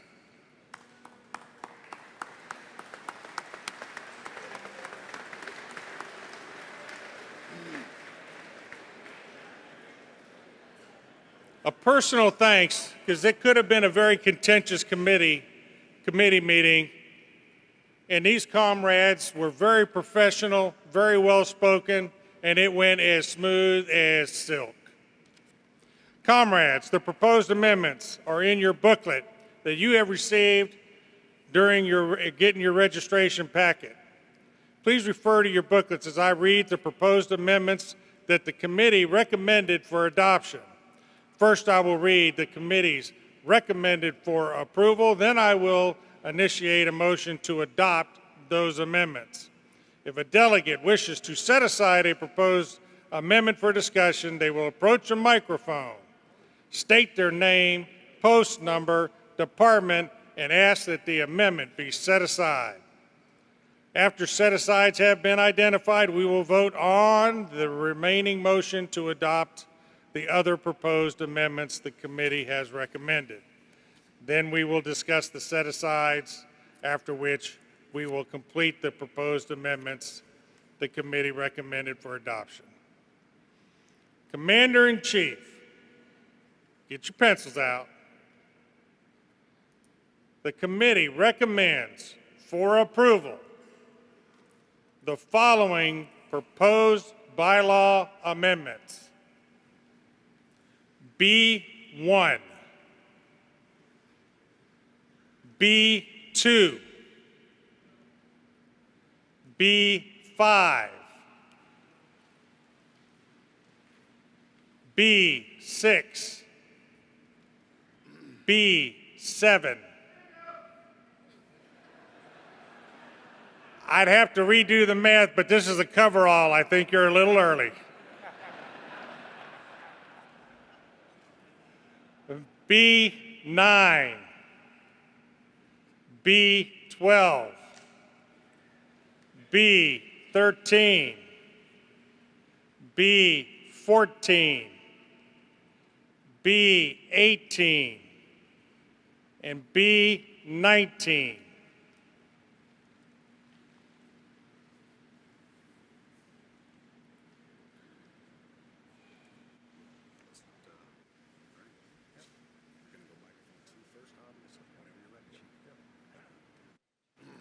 Chair recognizes Comrade in microphone 2. Comrade Commander, my name is Charlie Pickett, post 12150 from New Haven, Connecticut. I'm asking to set aside B12. B12 is set aside. B12 is set aside. Recognize the comrade at microphone 3. Now come back. Microphone 1, please. Comrade Commander-in-Chief Ken Stein, Post 12146, National Council Member for the Department of Pacific Areas. I second the motion to put aside. There's no second. We don't need it. Don't need a second to set it aside. Microphone 2, please. Microphone 1, please. Okay, then. Microphone, oh, there's one over there. There you go. Microphone 1. Comrade Commander-in-Chief, I recommend set aside of B19. B19 is set aside. Any more? Any more set asides?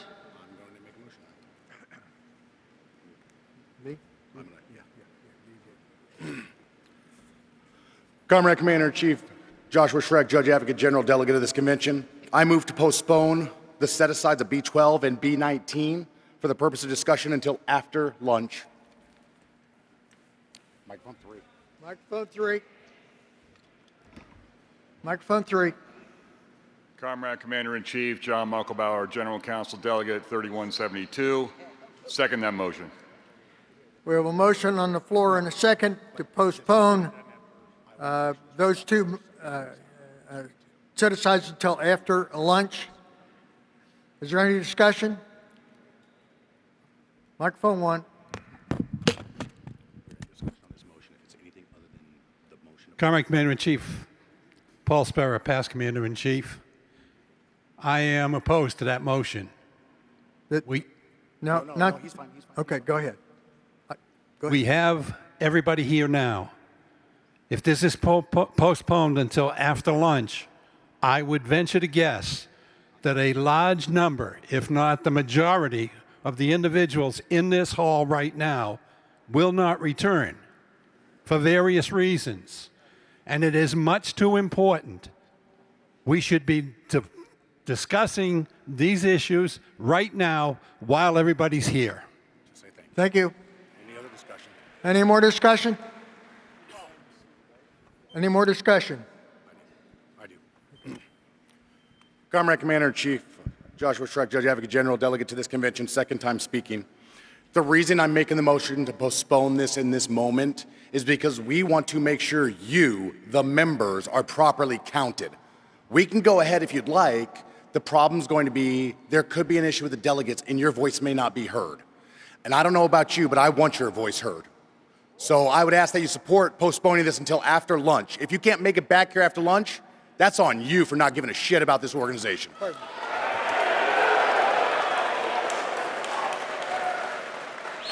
may have felt passionate about that one. Any other discussion? Any other discussion? Hearing and seeing none. Hearing and seeing none. All those in favor of postpone signify by saying aye. Aye. Opposed, nay. Ayes have it. We'll bring it back up after lunch. And comrades, I'm going to make a comment now that you may not like, but I got to say, you came here to do business. Do the business. Go to lunch, get some food in you so the diabetics in here don't drop, but you have an obligation to get your rear end back in here at 2:30, and I expect to see you, and we'll have the correct numbers to count at that point. Back to Hal. Motion to approve. Comrade Commander-in-Chief, keeping with the rules of the convention, I move that the proposed following amendments be adopted, except for the two set-asides. That's B1, B2, B5, B6, B7, B9, B13, B14, B18.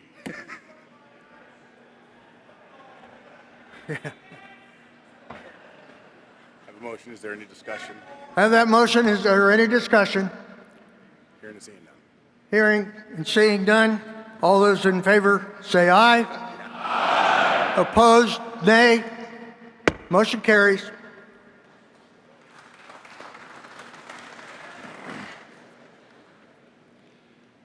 Thank you. I will now read the proposed bylaw amendments the committee rejected, which will die unless a motion is made for adoption. Commander-in-Chief, the committee rejected the following proposed bylaw amendments: B3, B4, B11, and B17.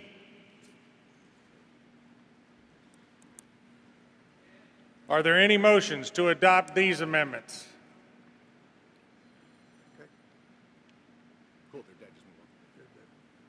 Hearing or seeing none, they die. I will now read the proposed amendments to the Manual of Procedures the committee recommends for adoption. Commander-in-Chief. What about B8, B10, B15, B16? That's a good point.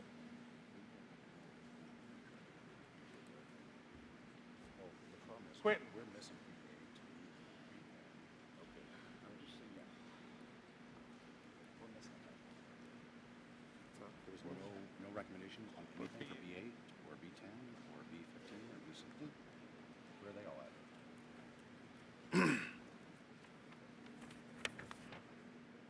Unless we're missing a page. All right, we'll come back. Well, no. Okay, so you need to miss that.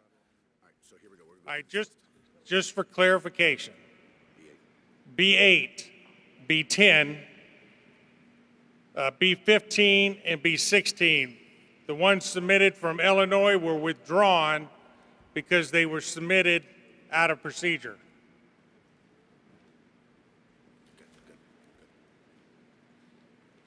Manual procedures, you're good. Good?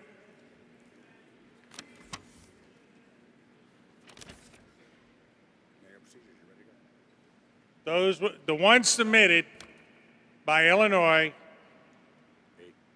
8, 10, 15, and 16.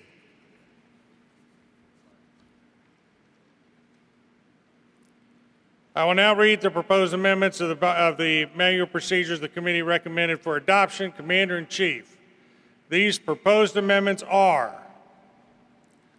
M1, M3, M4, M5, M6, M7, M8, and M9.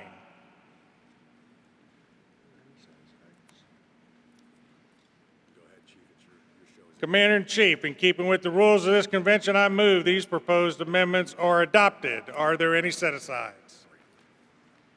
Recognize the comrade at microphone 3.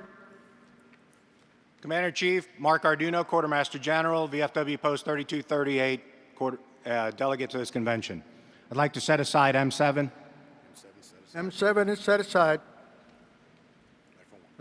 Recognize microphone 1.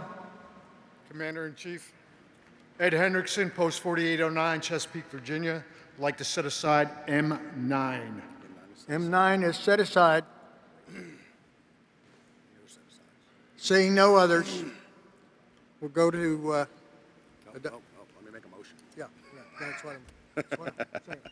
Comrade Commander-in-Chief Joshua Schreck, Judge Advocate General, Delegate of this convention, I move to postpone the discussion of M7 and M9, both set aside, until after, I'm waiting for my second to walk, until after lunch. Microphone 3. Microphone 3. Comrade Commander-in-Chief John Mucklebauer, Delegate 3172. I second that motion. Wow. Doing a good job, John. I have a motion and a second to postpone 7-9. Is there any discussion? Hearing, seeing none. All those in favor say aye. Aye.